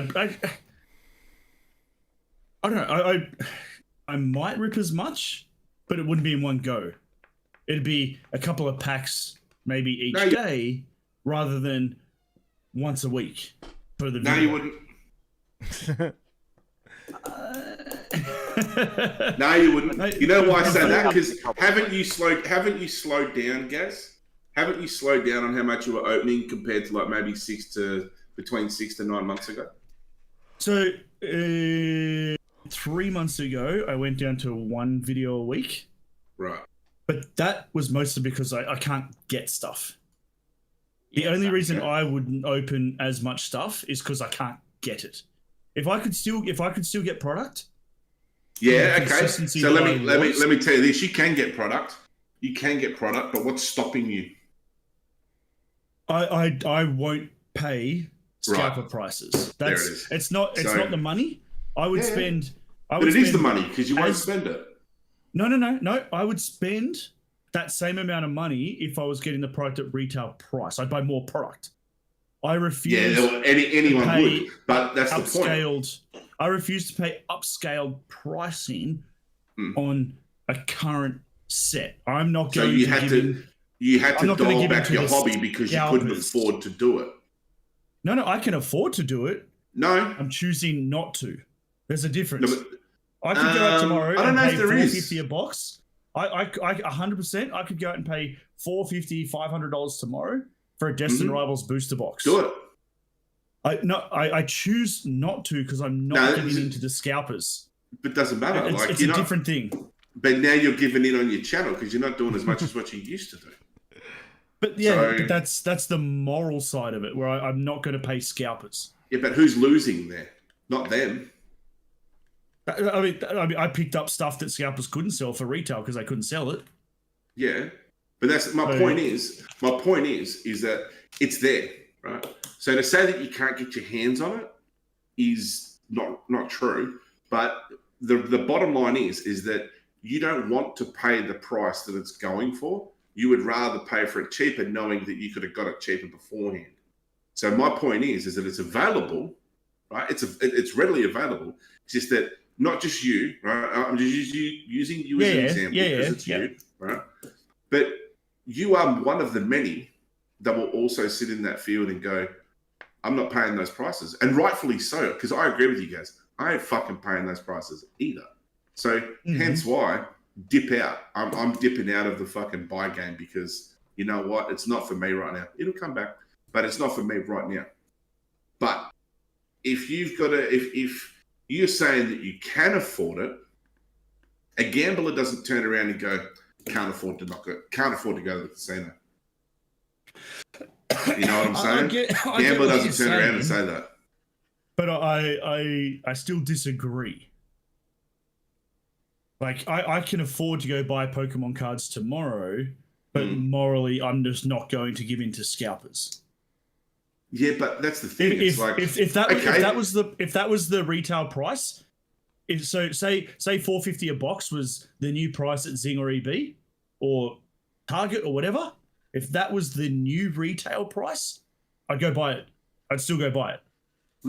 But someone else buying it at $300 or $350 and then trying to sell it straight away for $100 more, I won't give in to scalpers, because I think if we all stopped, that wouldn't happen. Let me burst your bubble then. Are you ready for this? So that Charizard that Charizard that you've got, that's the legendary Charizard, how much do you think that's worth? That anymore.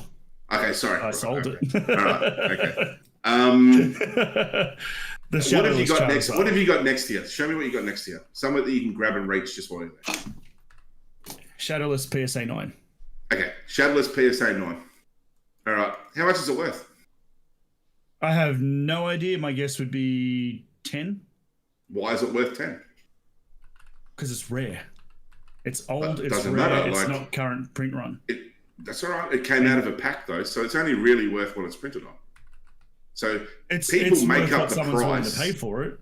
Yeah, exactly right. So this is the thing. It's the same thing with scalpers. So just because you've got a 9 Shadowless Charizard doesn't mean that it's worth 10 grand. No, 100%. Because the market turns around and predicts that. It's the same thing with sealed product. So you can turn around and say that scalpers are doing that, but at the end of the day, it's like the demand is there. So it's like if a box is going for 400 at fucking EB Games and a guy's selling it for 450, you can take the moral high ground for $50. Yep. Crazy. But you know what? Going back before that, before a booster box was $400 and booster boxes were $280, right? You would pay the extra $50 at that time if you knew that the guy down the road had it and you didn't have to go down to fucking EB Games. You would have. No, even then I didn't. Nah, you would have, bro. You would have bought boxes. You would have bought boxes for higher prices. You would have bought a box for higher price than retail, knowing for the fact that you didn't have to go and source it out yourself. Because tell me, fucking in my whole collecting like Pokemon, I haven't. Have you ever bought product from someone else that wasn't a big retailer? No, only stores. Like they might be only stores. Online store. Only stores. No. Yep. Dom? Oh. You never bought from Dom? Dom's a store. Yeah, but is it an online store? Oh, he's an online store. I've bought off online stores. Yeah. I've never bought. So no online stores. No online stores. They don't have any overheads or anything like that, or like what's their cost? You know, like what do they do? But because at the end of the day, someone that's got an online store doesn't have the overheads of any sort of business, right? They don't have the same kind of overheads that a business has. So for them to charge the same amount, technically, they should be selling it cheaper because they don't have the resourcing that the other big businesses have. But they don't. They sell it at the same, if not a little bit more inflated, right, than what you can buy at a retail store. So at the end of the day, you're not paying scalper prices there. I mean, no, because I wasn't paying retail from Dom. Well, but you see what I mean? This has turned into a real serious, like, grilling, like gas. Like, I'm just saying, like, at some point you have paid for scalper prices. I haven't paid above recommended retail for stuff. Did you pay the same price for both your Charizard collection boxes? Which ones? So the ones that the big, what's it called? The classic collection? I paid the original retail on the first one. Yeah. The next two I got at 50% off. There you go. It's a bargain. So why were they at the same price to begin with? Well, that was the retail price at the start. So why were they 50% off? Why couldn't they have been just that price? No one wanted But that means they had that margin to move, right? So, but every shop has margin. But like, of course they do. it's like saying though, like if you wanted to buy Prismatic now though, like surely, like I paid an inflated amount for Prismatic because it's just there now and you can get it, but it's still like 150. Like it's not I still 100. haven't paid that. Yeah, just go buy it. Just is the price though. Picked up 3 for $90 each. I mean, if you're lucky enough to get stuff for cheaper, but like it's just if it's there, I don't know. I stopped thinking about that. If something's like completely overpriced, like I don't pay it. But if it's just something that I don't care anymore, I just pay it now. I don't care. I went and bought Destined Rivals fucking blisters for $12 each, knowing full well that they're like $7 at Kmart if you're at the right place at the right time. But I was like, fuck it. Still $8.50 there. It's like, fuck it, $12. I've just come up with a twist. The right time too. Yeah. Like I've just come up with a twist. Is Gaz scalping the scalpers? Yeah, is that what's going on? Is Gaz getting it for cheaper than everyone else? Here you go, guys. Gaz is scalping the scalpers. What'd you say, Frostfall? I wish, brother. What did you say? We rocked up at a Kmart not long after lockdown finished, 2022, whenever the hell that was. Right? Yeah. There were packs, back order packs, blisters of XY era. Yeah. One of the break sets from XY. We got them for like $6 a pack. Those packs now are worth, I don't know, like $50, $60 each. So, but like, what's the point of selling them? There's not cards in there worth anything. It's the same as Generations. All your Generations products, all of the sealed stuff is going up, right? It's all ridiculously overpriced. The top cards in the set are like $200, but you like packs are worth $300, $400 to buy. So this kind of goes back to what I was saying before about like people who just kept stuff for years. It would just go up because it becomes rarer that you find sealed stock, as opposed to the cards inside. Whether that's become a quicker thing where it's like the cards in these boxes aren't worth what they are, but they're already going up to that. But yeah, exactly right. Yeah, but what are you gonna say, Harry? How many Giratinas are there in a PSA 10 from Crown Zenith? Probably lots. That we know of. I'm guessing a lot. Yeah. The Giratina from Lost Origin. Yeah, Giratina. Giratina from Crown Zenith, the gold one. Crown Zenith, the gold. Oh, the gold one. Sorry. Yeah. Yeah. 10,000, 20,000, 22,000 maybe? Like population in a PSA 10? Yeah. Curious to know, because the only reason I say that is to say this, right? 17,860 in a PSA 10. Okay. 17,800, did you say, Frost? Yeah, mate. 17,800, right? So ballpark it at that. Do you think that 17,800 ETBs are just as readily available? Right now? No. Okay. Hence the reason why the price of sealed product. Because guess what? You can go onto eBay and you can go and buy that card just like that. Yeah, true. There you go. Hence the reason for sealed product price. It's that simple. Like, it's not even complex. Like, so I brought that up in my video from yesterday when I opened the Mewtwo Kanto collection box, the Power collection box or whatever. I was like, they're going for $700. And I was like, don't open these because you pull the top 5 cards in the set, you don't value $700. You're at like $450 or something. Like, but when it is insane. When something's older, to open that stuff. When something's older, and not a lot. Do you think a lot of people are opening that stuff? Well, you are. Do you though? Like, do you go? I'm gonna rip a box of Generations this week, or I'm gonna rip a fucking Flashfire or Breakpoint. I have plans to open Generations. That's fuck. Like, if it's for something you want, but like, at what point do you go? I don't know. I'm a money guy. I think I just think it gets stupid after a certain amount. Like, I've got my Evolving Skies and all my packs. I'd love to rip them. I'm looking at all those packs right there now, thinking, fuck, I'd love to rip they'd be sick for a video, but I'm like, there's no point to that. Like, you're not. I hate to make it about the money, and it kind of always ends up being about the money, but it's just like, to me, it just sounds like a stupid idea. Like, it actually seems like stupid. Or is that just me? Is that just me? Maybe I'm just that wanky. It is a stupid idea, Joe. It's a very stupid idea. But the difference is... Is this a dumb hobby? Is this a stupid hobby? Oh yeah. It's not a dumb... One of the stupidest. It's a stupid idea because how you value your hobby. Yeah. That's why. It's a stupid idea, right? So the thing is that for Gaz, it's not a stupid idea. For him, it's like... He might turn around and go, don't do what I did, guys. But he did it anyways. So, I mean, why? Who was he the one to preach?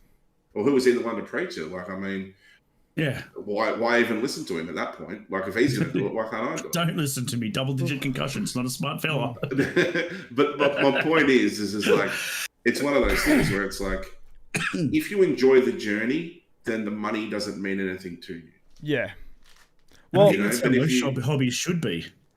Well, that's the thing. Like, I got sick. It is. Well, no, because there is the aspect of not the gambling, even if you're doing it for money. Like, Pokemon is expensive, so you can buy, like, even when it was cheap, right? So just say when packs were $5, if you go buy 10 packs, that's $50, and then you don't get $50 worth of cards at the end of it, and then you go, oh, well, that was kind of a bit of a burnout. Like, that sucked. $50 could have been like dinner somewhere tonight, you know. All right, do me a favor, right? It's enjoyable when you hit big shit, but when it's not, you're burning. I think I know what Harry was going to say. Do me a favor. Tell me. This goes for all of you, right? I really want you guys to answer this one. Tell me another hobby that isn't about collecting.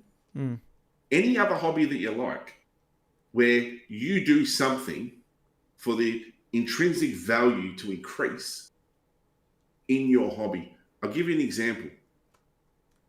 If you play basketball, you're playing basketball because you've gone and spent now it's been a while since I've bought some Nikes for basketball right? But I'm just saying. The sneaker price will get you, bro. I know, right? But the thing is, if you were to go and buy a set of really good basketball shoes for $200, right? And buy those, if you play basketball, you're not putting those in the fucking cupboard, right? Yeah. You're not putting them on the shelf. You're putting them on your feet, and you're going to play basketball. Unless you were somebody that actually means something on this planet, then those shoes will increase in value. If you are just Jolie Chamber, FrostfallPhoenix, PokeGaz, or Harry Snorlax, and you're going to play basketball, the second you put them on your feet and round, they're worth 2/3 of fuck all.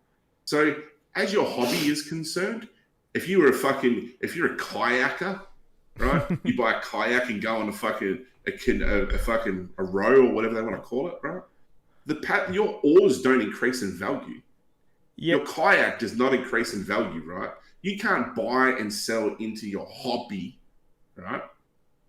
In and out of it I'm going to sell this fiberglass fucking hold kayak that's got gold plated this and that I bought for $17,000 and get $35,000 out of it. It's not going to work. It doesn't. Hobbies don't work like that. This isn't so much a hobby. Can I just say, that's not the same thing, right? That is not the same thing. If I go, of course it's fucking not. The point being, like when I go, name me a hobby. Name me another hobby that's not collecting. That does that. That's what I'm saying. Like collecting, if there's a difference with collecting and like ripping packs. Ripping packs is not collecting. If you just go and buy cards, that's not the same thing as buying packs and ripping them. If you go to a store and buy the cards you want, you know what you're getting, you like what you're getting, and you know where your money's going. You know how much money you're spending. My point was, right, even when packs were cheap, you would spend $50 on like 10 packs, pull nothing, and that's not actually fun. That's not a fun thing to happen. You can still get enjoyment. It's more fun than pulling it. It's more fun than opening it for 100. Right, but like if you spend $100 on fucking, 20 packs, like then you're like, oh, I just spent $100, and then the difference between that and another hobby, like for example, motorbike's my other hobby, right? Like I play a motorbike, but all my money goes exactly into the thing that I need for it. There's no gamble on it.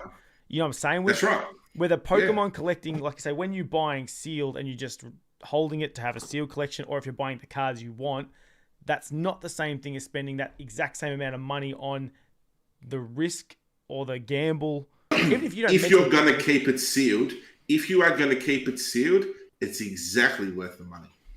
Right. That's what I'm saying. Like that's where the hobby. But that's what I'm saying. Now that it is more expensive, there's probably a lot. There's being a collector, and then there's being in the hobby.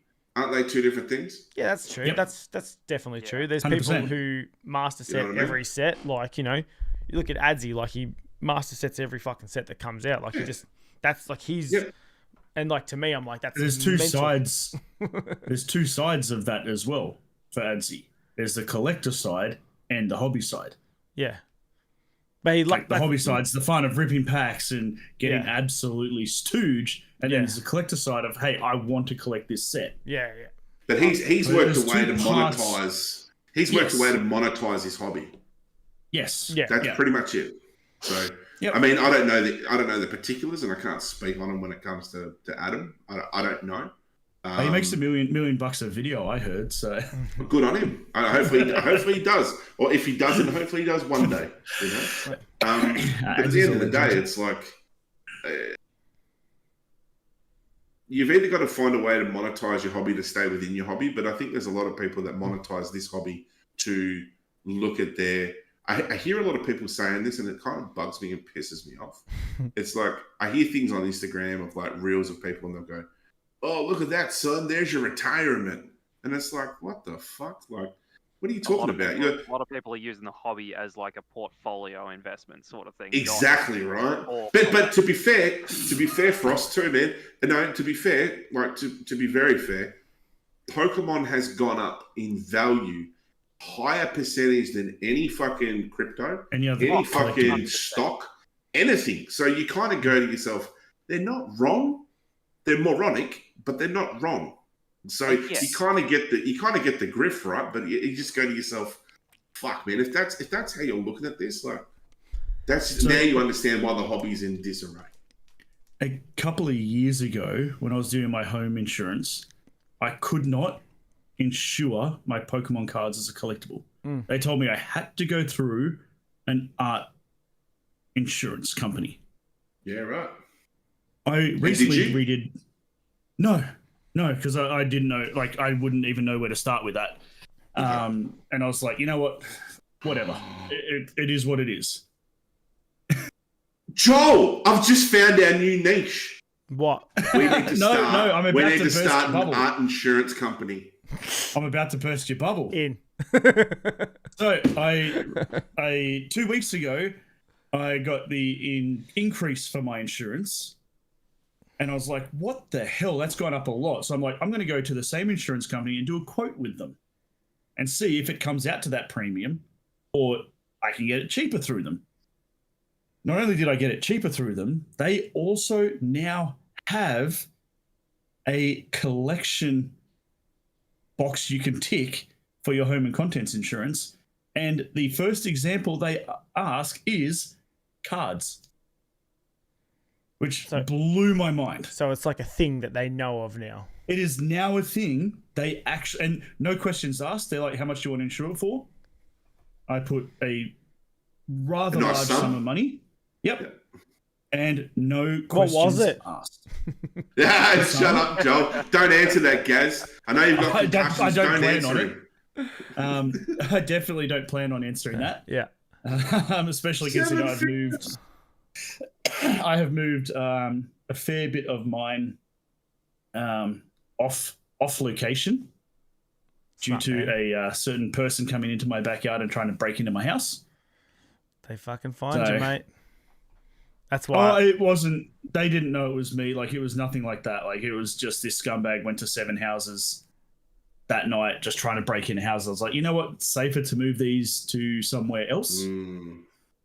But I still have a decent amount in here that I was like, that's got to be insured. So, but yeah, I was blown away that I could insure it for a stupid amount of money, no questions asked, and I save $50 a month. Fucking there you go. So, Check your insurances, guys. You've insured your collection now, right? For whatever amount of money it is. Yep. If, God forbid, your place goes up in a fire and your collection's just gone, is that amount of money going to buy back what you've got? Probably not. Yeah, but like it's going to make me cry less. You've got to it. Yeah. Okay. Yeah. Yeah. I would cry less about the money. Yeah. Okay. I love my sealed collection. I love it. I often open up my cupboards just to look at it. See, that's my sealed collection is a couple of booster boxes I've got in a fire safe with like my base set. And what else is in there? Birth certificates and like identifying documents and stuff. I don't have a huge. Oh no, they're just in a filing cabinet. Yeah, just throw that in there. I can get them again easy. Don't worry about that. But yeah, no, like the emotional connection you've got to it, regardless of what it's insured for. Oh, if this place went up in flames, like the tears that would come out of these eyes, like it doesn't matter what it's insured for and getting the money for it. It's the memories. Yeah, exactly. Of like it's not about the money. It's about the connection. Yeah, and like I've said it to the other boys on the channel. Like Pokemon saved me during COVID. Because I was on Discord. Yeah, like you said it before. Like, but I was on Discord with my mates because I'm a bachelor. I couldn't have anyone over to my house. Yeah, I couldn't go to anyone's house. And if it wasn't for like opening Pokemon cards on Discord with my mates every single night and then playing video games with them, God knows where this would have gone. Yeah, 100%. So, like, Pokemon's been a massive part of my life for the last 7 years. Like, so if I was to lose this, like, the memories is what would hurt more than anything else. Yeah, like, the money, whatever. Like, nah, fuck the memories, man. I want the coin, yeah? I need the money back in my pocket. Fuck. Guy's pouring his heart out. He's just like, nah, fuck that. Sell out now, Harry. Sell out. See, you know what? Harry was about to cry. That's what that was. Covering up the crying. Hey, listen, don't you dare give away my secrets, yeah? Down my exit should definitely get insurance. That's the thing, though. That's what worries me about all the collection. This is the other thing that worries me about people getting into it for investing, because people put a lot of their money into Pokemon, and it's when you put your money into, like, I have money in like various other things like real estate and fucking shares and shit, right? There's nothing going to happen to it, right? Like it's there, right? But like it's not going to light on fire. The house lights on fire, it's insurance, right? But like the shares you can still borrow against. That's the one thing I hate when you hear these guys go, yeah, but Pokemon's outdone the fucking S&P 500. It's outdone shares. It's outdone this. I'm like, go to a bank and like say I've got 100K in Pokemon and try and borrow against it. They'll be like, okay, mate, no. But 100K in shares, you can borrow against that.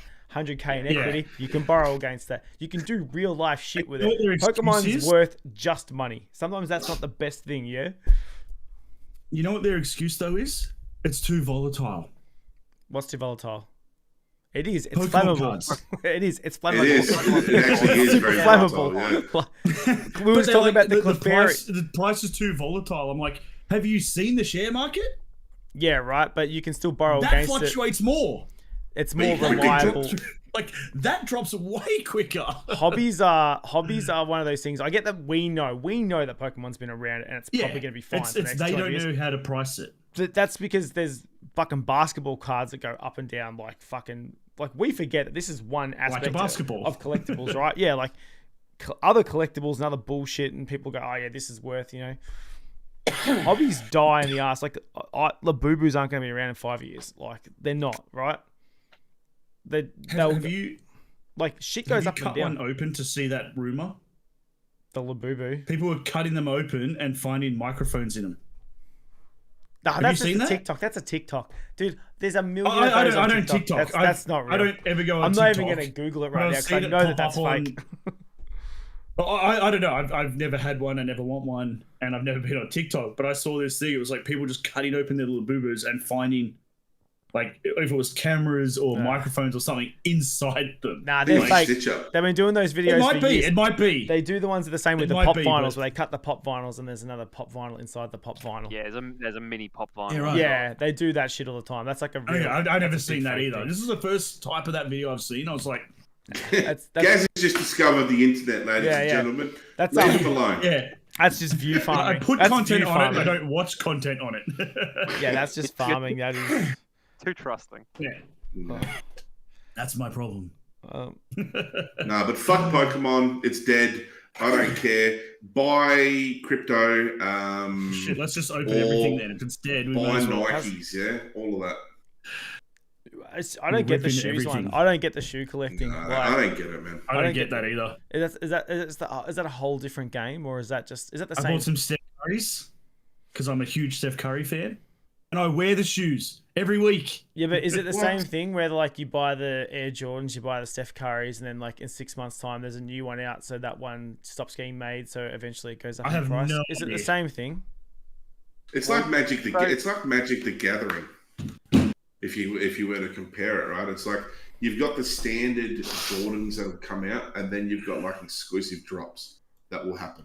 you Yeah, know? okay. And only those that have got a certain amount of money will be able to get the exclusive $500 plus pairs.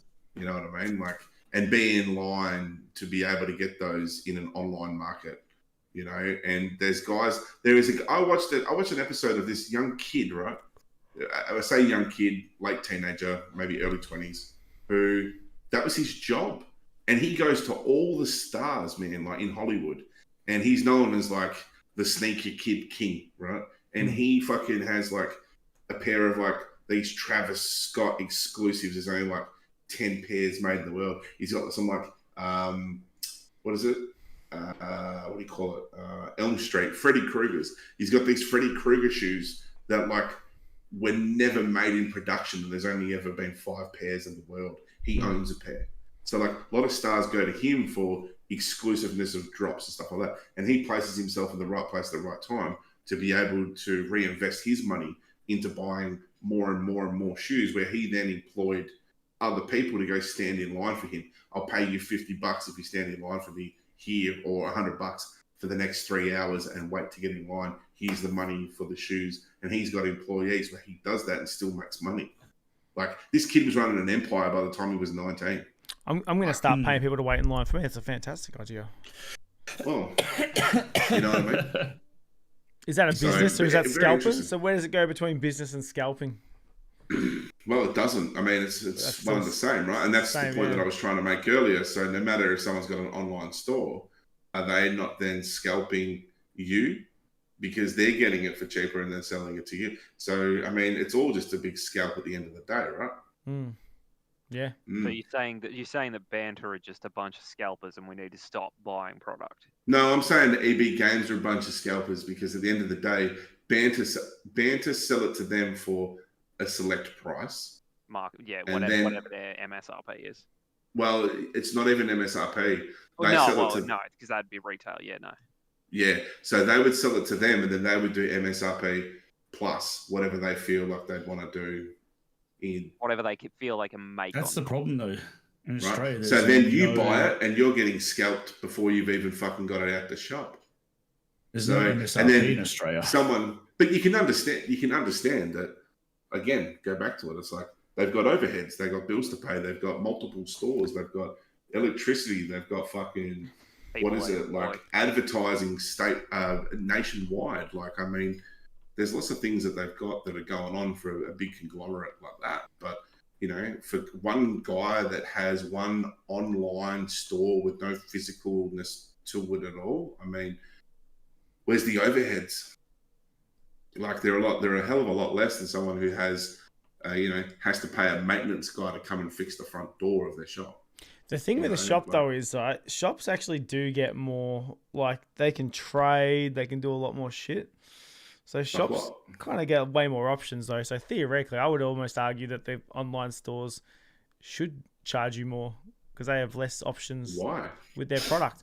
Well, if a store gets it, they can trade it for stuff. They always trade in their favor, mind you, as well. Yeah. Same thing. What's the difference? When they charge for something that's 70% under, which is fair enough too, that's the rules. You want. But if they're getting it from banter, right? If they're getting it from banter, yeah, they up the price and they trade down. They make the gap even bigger. Oh yeah, I get that. if they're getting it and EB Games are selling it at that price and they're doing it at this price, then what overheads are you covering here? What, just because poor you didn't get enough? I mean, no, because like no, my point's kind of redundant and stupid. I realize like my point is like a store you can do a lot more with your stock. Whether if you're an online store, you can just sell it. That's all you can fucking do. You know? Yeah. Yeah, really. See, we have the. You could do dodgy trades in a car park or something. Or you could turn around and make mystery packs with your name on it and get scammed, you know? Oh, fuck it. You could do that too. Fuck. That's my retirement plan, Harry. Like, damn. What?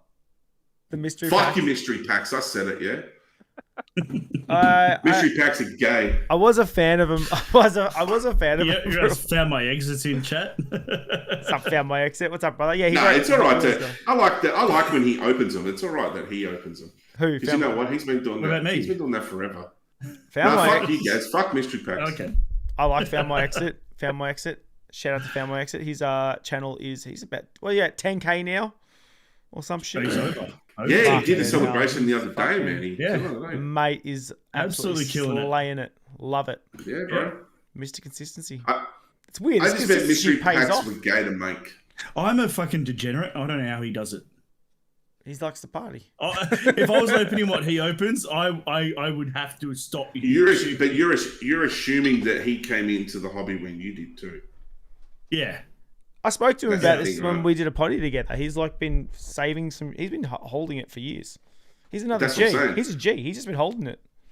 Yeah. But that's what I'm saying. So like people like him can flex. Like in about if you keep collecting sealed product now, in another 5 or 6 years, when there's the new sneaker bros that come in, you can turn around and go, bro, you don't even remember the Sword and Shield days, brother. What are you talking about? Yeah? And it'd be the same. It'd be the same as in like 5-10 years when I decide to do a video one day and I'm going to rip like 10 packs of Evolving Skies, and it's going to be like when someone rips like 1 pack of like, you know, I don't know, like 10 packs. Joel will be sitting there with his Evolving Skies booster box at $13,000 and sell that and then buy 12 cases of the new set. And then people will be like, man, how does he open so much? Well, because he sold a box that he bought for $150 back in fucking 2020. It is true. When you see a lot of these people do it, like there is a lot of guys who have just held shit, like, you know, when it wasn't cool and they just... But it's trades too. People do wild trades for shit that they just want. Like, you know, like sometimes you just... Yeah, but how much did they pay for it? That's the thing, right? Well, that's why you don't care when the trade's a bit wild sometimes because, you know, like I sold fucking... What did I sell? I bought a box of the UPCs, the 151s for like $700 from a mate who made profit on it. And then I sold the case for $1,500. now. Yeah, I know. Right? I'm pissed off now. But I sold it a few months back for $1,500 to another mate who's 100% made fucking profit on it. What was my point? I forgot my point. But like, you don't know. But like, you know, if I just held on to that now, right, and then ripped a UPC on for a YouTube video, people are like, what the fuck? He's ripping a $900 UPC. But I had 3 others that I've sold and made profit on, and this one's free. You get what I'm saying? Like, yeah, of course I do. I know exactly what you're saying. Yeah, like a lot of the channels are doing that too. People, it looks. When you don't see looks it, but it's not it. When you look behind the scenes, it's actually not as impressive as it's just you held it. It's like look, Gaz just gave us a prime example of this week. Here's my $700 box. $700 posted on the thumbnail. Gaz didn't pay $700 for it. Thanks for paying attention, Harry. Yeah, $450. But I also say that in the video that I didn't pay $700 for it. But you know what I mean, and that's the thing. Yeah, but you don't have to be, and that's the point. Like, you don't have to be open. But I like to be very transparent with my stuff. So listen, guys, listen. You can stop this fucking "I'm a good guy" narrative. Just cut it out, all right? We get it. Scumbag. Don't clip that, anyone. You're a scalper. You're a... I'm a scalper lover. But actually, I think you sort of did you allude to that? Did you hear about that scammer, the PokeVault one? That's why I said the mystery pack. Yeah, I know. I heard. Yeah. I didn't listen. Okay. I couldn't really find anything interesting to put up on the screen for that. But I did want to talk about that because I personally, did you see who he went after? So the guy scammed Rev, Shiny Vert, PokeVault. He scammed hundreds of people. Right, but like my favorite part is, hats off to him. He went after the big dogs. That's a ballsy move. They've all got YouTube channels. Like they're all going to clearly like connect at some point. Still went after them all. But still went for the big dogs. Benefit, How much of a baller move is that? The benefit of going for the big dogs is most of them are just like, I couldn't be bothered fighting it. Nah, it was a lot of money. Anyone would fight that. Like, you know. Well, so Rev didn't go for nearly as much. Rev's scam, he didn't get scammed as hard. Yeah. Shiny Bird didn't get scammed as hard. It's just they just eat the costs on that shit. Like, yeah, but they didn't. They realized afterwards they were getting fucked. Like they thought it was. No, they only stepped up to the plate when someone else did. When Volt was like, it took Volt to be like, okay, and Volt's was a lot of money, over 7,000 US. Yeah. When he stepped up, everyone was like, okay, well, let's all go put in what we can to get this guy. But if Rev was the only one that got scammed, Rev would just be like, whatever. Because a few things, man. Rev's business is. This is the problem. All right, this is the problem when you've got people that turn around and try to make themselves a well-established business and don't have their own business establishments in check. Right? There's no way. Like, there is no way. This is what pissed me. Like, okay, I watched the same thing with Volt. Pissed me off. It pissed me off because I'm like, yeah, cool, man. You got scammed because you want to know something? It's not the first time this has happened to you. So let me ask you this. Yeah. What did you do after the first time that you made adjustments to not have it happen a second time? Because if you're going to sit here and you're going to cry with all this shit, like, and I get it, I sympathize with you. $7 grand's a lot of money to lose, man, especially when you don't have it, which something tells me with his business and how he's got things set up, if you're gonna go after $7 grand and then call it principal, I mean, I think that the $7 grand means a lot more to you. Yeah. So, because $7 grand to Rev is like, that's cool, man. I'll write that shit off in tax and do this and do that, and I'll get back on the horse. Like, I'm not going to spoil my brand and my name and what I'm doing just to fucking go after some dickhead. You know, like, because the same thing happened when Card Economist fucking turned around and ripped into him. Didn't see Rev jump up and down about it. He realized that there was more revenue for him to make as opposed to sit there and drag himself through that. Now, the likes of Shiny Vert, and this is my opinion. So, the Shiny Vert jumping on the bandwagon, shut the fuck up. Like, yeah, just a cocksucker, man. Like, shut that's the not what I fuck was doing. up. I was just breathing into this, but I didn't realize as you said it. Joel Chambers said that Shiny Vert was a cocksucker. Yeah, cool. But it's that kind of thing, bro. It's like, but it's like, even too, it's like, I'm sick of hearing all this negativity. I'm sick of hearing all the negativity from fucking all these so-called bigger Pokemon people. Like, you know, it's like Shiny Vert's never got anything fucking good to say. And, you know, I'd rather watch it. I'd rather watch a video. Well, neither do we. All we do is get on here and bitch. That's all we fucking do for 2 hours every fucking Tuesday. Yeah, but the problem is that he attacks a hobby for his. It feels like they all attack a hobby for their own investment. Well, I thought it was funny when Rev did that video how the hobby was hard and like no one could get stock. He made this massive video and it was a really deep and meaningful video. It was awesome.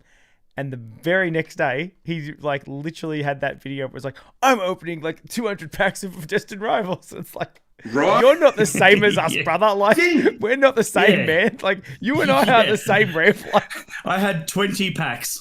Yeah, right. And he's like, literally, it was the next day. It was like the sad face video, and the next day, it's like him with the pile of packs in his thumbnail. I'm like, it's like, oh, it's a really bad mail day. Mail.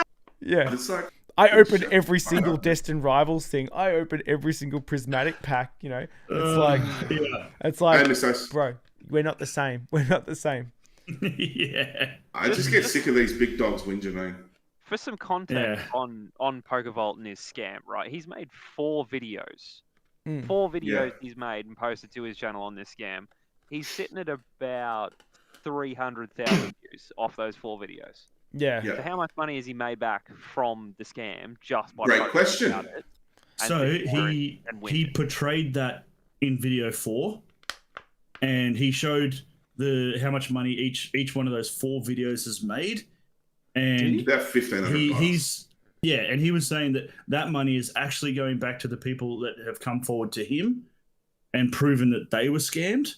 Yeah. So he if that's all true, and God hope it is, he's not making any money off those videos. Well, I can't take Vault at his word with that. Well, I like to hope that I can, and that's why I said I hope it's true. But yeah, if that's the case, and he's giving that money to people that have proven they've been scammed as well, awesome, good on him. Make a 5th video. Yeah. But I probably won't watch the 5th video. I think I've heard enough of it. Yeah, I've heard enough of it too. And I mean, I think it's just one of those things where it's like, I get it. Some things, like, I understand. Like, there's 2 parts of me to get it, right? It's like, the first part of me is like, okay, from a simpleton point of view, I get it. You've got to make awareness to these things. You know, it's nice to be the guy in everyone's eyes where it's like you're standing up for justice and you're doing the right thing and you're playing the Pokemon good guy, because that's how you really feel. And good on him, you know, good on him for that. If that's how he genuinely feels, blah, blah, blah. But we all know in this content game, right, that at the end of the day, there's certain ways that you can move to make things become how they become, right? You can manipulate your audience. You can do certain things that you can do how you want to do it. And if you are that way inclined, for someone like him who's been in the game for a while, he knows what he can do with his core audience. Anyone can. That's for any audience that they hold. So the thing is like, when you don't do your own, when you see 2 orders come through for 36 of your mystery packs, and you know that it's quite expensive, first question would be, am I selling to a fucking single seller here, or am I selling to a reseller? So the thing is like, and you know, again, shout out to FME who might have already fucked off, or he could still be here. There's a test for him. But the thing is like, shout out to FME, right? Because when you see that lad, he ends up buying like fucking 15 at a time, right? And that's no cheap thrill. That's some serious coin, right?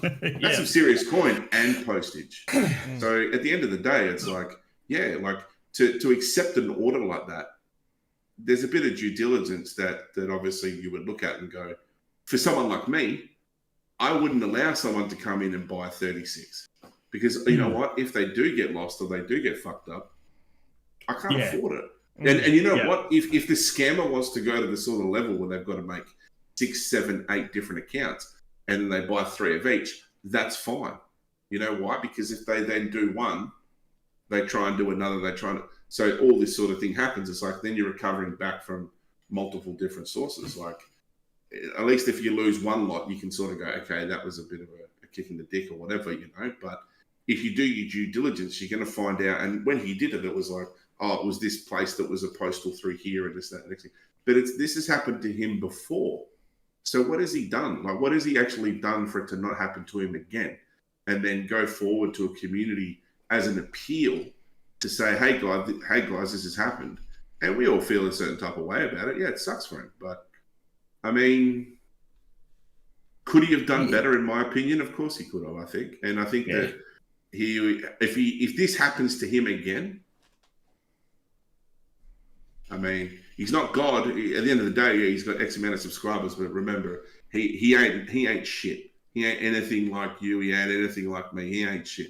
He's just another dude with a bunch of numbers next to his little fucking YouTube name like the rest of it. I like Vault. I think Vault's one of the better ones. Vault's cool. I don't mind Vault, but also, I mean, have you noticed? I'm going to call him out if anyone else has noticed. Have you noticed that, like, you know, on Instagram, how you can see if you follow a random thing and then someone you follow comments on it? No. Did that make sense to you? Did that make sense to anyone? No. Yeah. So, like, right? So when you go scrolling on Instagram and if it's something random, not even Pokemon related, something random, and they comment on it, it goes to the top and you can see. Vault writes a lot of comments on with some pretty, like, you know, aggressive views. there's like another side of Volt. I think Volt's like an actual like he's got his Pokemon face, and then he's got like I'm a right wing American. I like my guns and I like my fucking like.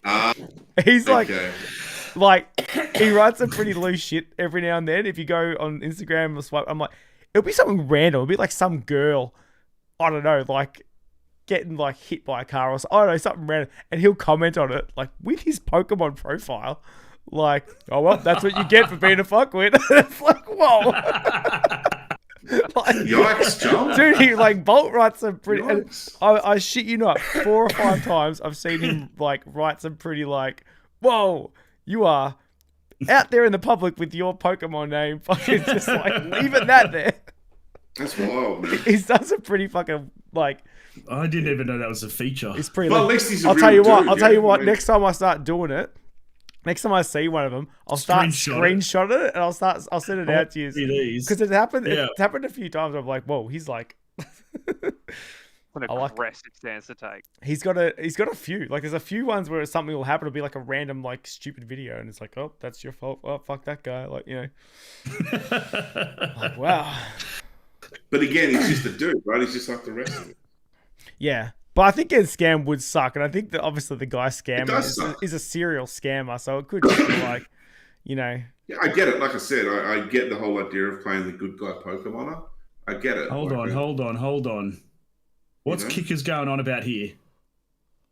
Rev and his misso have an OnlyFans. He's talking shit. He's talking shit. Oh, I seen him commenting on an Illuminati post saying something about that. If Rev and his misso had an OnlyFans, I would have known about this fucking. But like what you were saying before, I think Rev's he's in that next echelon now where he's actually making the real YouTube's money. Like I think a lot of guys who are still on the 100K are still kind of like almost at 3 mil now. Yeah, he's making cash. And he brings out a video that's what I was saying. Like he's on real cash. That's why, and he's getting money. That's why that guy would have gone after Rev because Rev's so big that it's just like I'll write it off. Rev's not going to chase down that. Rev's going to write that shit off. And like Rev most of the time actually has limits on how many you can buy.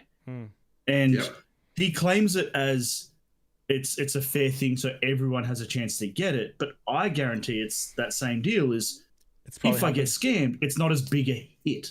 I'm limiting what hit I can take. You know that Rev's got cash because he's been scammed a few times now with really expensive shit. And then the next day still rips 10 boxes of something. So like the money's not in America really affecting him, you know what I mean? Like, the cash is definitely it still sucks, man. That scamming side of thing is a lot easier in America than it is like here.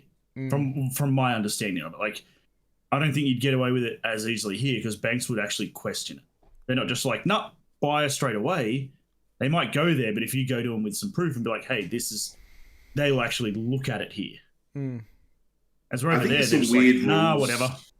I think there's some weird rules. One thing I will say is around eBay. Do you know what I mean? Like when it comes to eBay and things like that, it's like it's definitely set up in the buyer's favor. Do you know what I mean? And I think that there's one thing where it's like you yourself, and this is where again it's like not everyone's supposed to have a business. Not everyone's supposed to be able to sell their way through life. It's just not the way for everyone. So the thing is that to have a business, a well-established business that has turnover and productivity and all sorts of stuff, right? That is a successful business. You can have that on a small scale. You can have it on a large scale. But for some, it's going to sound really bad. And sorry. Right? You know, all these people that are at home that are making fucking herbal remedies and, you know, doing all sorts of shit that are calling themselves a business when they don't have $3 to rub together and go, oh yeah, my business and this and that. No, guess what, love? You don't have a business. It's not a fucking business. You're making backyard oils to someone on the fucking internet. And you know what? If someone scams you, you're cooked. Like, that's it. You don't have a fucking business.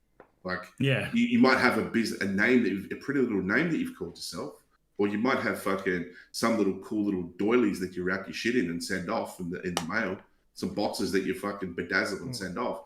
It is what it is. Yeah, cool. Like you're acting out of business. That's all you're doing. You're acting, pretending that you have a fucking legitimate business. But at the end of the day, until you get your taxes, until you get all the other shit in a row, guess what? You don't actually have a business. I'm sorry. You know, just because your business is selling something, that would mean that anyone that's ever sold anything is a business owner. And that is not true. Do you know what I mean? So I think there's a lot of that goes around. Do you know what I mean? And a lot of people go, "Oh, I'm an entrepreneur. I'm a business owner." You know, guess what? You've bought fucking packs that were made by Pokemon. You've put them in a black plastic bag, put your name on it, and called yourself a business owner. You're a flog. Sorry. That is the weird thing about mystery packs when you think about it. It's like all I've done is pay you extra money to put it in a bag. Yeah, you just got scalped, brother. Just saying, yeah. Yeah. And I've had some nasty and I'm definitely not going to call them out, but shit, I have bought off scalpers. Dude, there are some mystery packs are there you go. Rough as shit. But isn't it just the gamble? Isn't it the exact same? Of course it is. If you just open a pack and maybe you get the Umbreon, but it's maybe the gamble. You get nothing. It's the gamble within the gamble, Joe. That's the thing. So now you're double gambling. It paid off once for me. Fucking moron. Like, what are you doing? It's just, well, it's for Rev to like, you know, I've got my name on it, like just. Right. You know, and you know, it would be more impressive, Rev, if Pokemon called you up and said, "Hey, Rev, we're going to make the Rev Pokemon Holiday Edition." All right, sick. That's now that's fucking sick. You know, but what would I want to buy? A pack of Paldea Revolved, fucking Scarlet and Violet base, and a Shining Fates in one pack for $79.99. Yeah, like, and Pokemon Go. Don't forget Pokemon Go, buddy. Yeah, whatever it is. Yeah, everyone's favorite set. But he does the same. He does the same thing too, where he sits on products for like a year or two, and then all the vintage packs that go into that. He's had it for 10 years. Yeah, and then he goes like, and then he'll do the price. Oh yeah, the pack of Paldea Evolve is like $10, but he paid $4 because he got it on the back end anyway. Of course. So, but the thing is when you get it, because he's. Yeah, but he's talking your language, isn't he? He's trying to talk to you in your language by doing that, going, because when you get it in your hand, you're not going to value it at $4. You're going to go, all right, mystery pack isn't worth it. Okay, this pack here is worth $10. This one's $7. All right, guys, you know, we got it for $48. We got fucking $39 in value. We're already ripped off. So, I mean... But isn't that... That's like the whole business model is just that you, me... Yeah, but you're going to be ripped off. You're going to be ripped off fucking 50 times out of 51. Yeah. Because there's a 1 in 50 chance of pulling fucking a WOTZIE pack. Yeah. So which has nothing in it anyway. Whenever I do those videos, I'm always like, if you can't go and burn this $80, do not buy this product. Yeah. Always if you can't afford to just burn it or give it to a homeless person or whatever, if you can't afford to do that, don't get these. Go buy the packs you want and open them.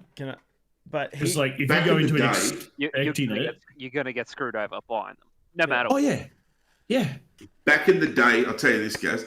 Back in the day, right, every Friday used to get paid my paycheck, and me and there's a couple others would go up to the city, and we'd jump straight into the casino, right? Nowhere else. Literally grab a 6-pack.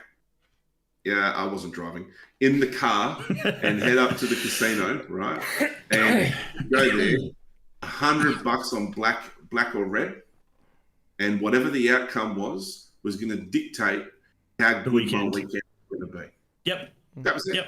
And that was it. Man. You could afford that $100, right? One bet. That was it. Yeah. Yep. So you'd either walk away with fucking nothing, or you'd walk away with an extra $200. Yeah. So you walk away with 300 as opposed to the 100 that you took. Yeah. Yeah. You know? And that would determine the weekend. So that's gambling. That was it. But again, what are you doing with mystery packs? It's the same dealio. Everything back here. Even open these packs is gambling. Any of it is. Yeah. Even me talking about all this in the wild is gambling. You know, I'm gambling with my life out here. Yeah, they're coming for you. Yeah, that's all right. Come and subscribe to me, you jerk offs. Yeah, subscribe to him. Where would we do that? HarrySnorlax.com, chat. On TikTok, Instagram, Twitch, fucking YouTube. What else? Fucking YouTube. I can do it all. How many subs you at? 4,500 and something or other. You flog. How many subs are you at now, Frostfall? Live update for you boys. Fucking look, see. Hang on here. 3,294. Fucking A. 3,294. Let's go. Let's go, mate. Very nice. What are you at, Kaz? 3,908. Fucking 92 subs away from 4K. That's sick, man. You get there by the end of the weekend. No. Oh, so I was in January. I was on par to hit 5K mid-year. Yeah. January was that good for me. Yeah. And then it stopped. It came to a halt. I feel like a lot of people have had problems. Can I say what I think the reason for that is? Pokemon. Yep, and then I'll... Lame. Do you think, like, based off your analytics, because you guys would know better than me with this one, right? Mm-hmm. I only know my analytics, but for guys that open Pokemon cards, do you think it's got anything to do with the fact that when kids can get their hands on them, it becomes more and more exciting to watch, right? Because at the end of the day, they're involved in it. They're able to grab it. They're able to watch it. So they can scratch the itch, per se, if they can't afford it, but they know they can get it, right? So they can watch Gaz, they can watch Joel open, they can watch Frost, they can watch fucking whoever they want to watch on. So it's that kind of thing. If the kids are able to scratch their itch, then they're going to want to continue to scratch it online and watch other people open it and get that same euphoric feeling of seeing that happen, right? But once it's off the shelves and the kids don't see it anymore visually, it's out of mind, right? It's out of sight, out of mind. So is that one of the, and you can tell me better in a second when I answer this part of it. Is that something you think happens to Pokemon channels? Why they kind of die off in times like this? First question. But does your analytics speak to that? And what I mean by that is when you look at your demographic of the people that are watching, your percentage ratio of 16 to 18, 18 to 25, like is it in that demographic for that statement to even make any sense? So from mine, yes. So I've noticed a lot of the younger generation are not watching. Also, it's on me. Like, you got to remember that a lot of younger kids use their adult accounts, so that's another thing too. That's why you don't get a lot of young people watching as well. Yeah. But I've noticed a drop off in the youngers. Yeah. Okay. So it's like the younger generation's never been a big part of my channel. Like it's mostly 25 to 40 has been my biggest demographic. But I have noticed that the younger ones, there is less views on the channel. But as well, when you schedule your stuff, it's not for kids, eh? Like, do you do? No. It's not for kids. Yeah. But my thing is, like, I've been reflecting over this over the last like 2 to 3 weeks. Is I've fallen into the trap of just opening the new product. Yeah. I'm not doing anything exciting. Like, looking back a year ago, it was like, let's do this versus this. Like, my favorite set from this, my favorite set of this. Let's battle them out. Now it's black and white's out. Let's open it. Because you can only afford it. That's the thing, right? So that ties back into your statement that you said earlier. I've got stuff in front of me that I can open, but I've become tunnel visioned with the newest product, and it's only hit me the last couple of weeks that that's what I've done. And it's like, because I put my videos, when there's a new video, I put it up on like my Instagram, which then puts it to my personal Facebook, and I get last year versus now. It shows you on like Facebook, and it's like, this is what you did a year ago today. What have you done today? And I was like, I've done nothing. But do you think that? I don't think that matters, though. I don't think that the product matters. Like, 100% matters, man. You reckon? The product isn't interesting.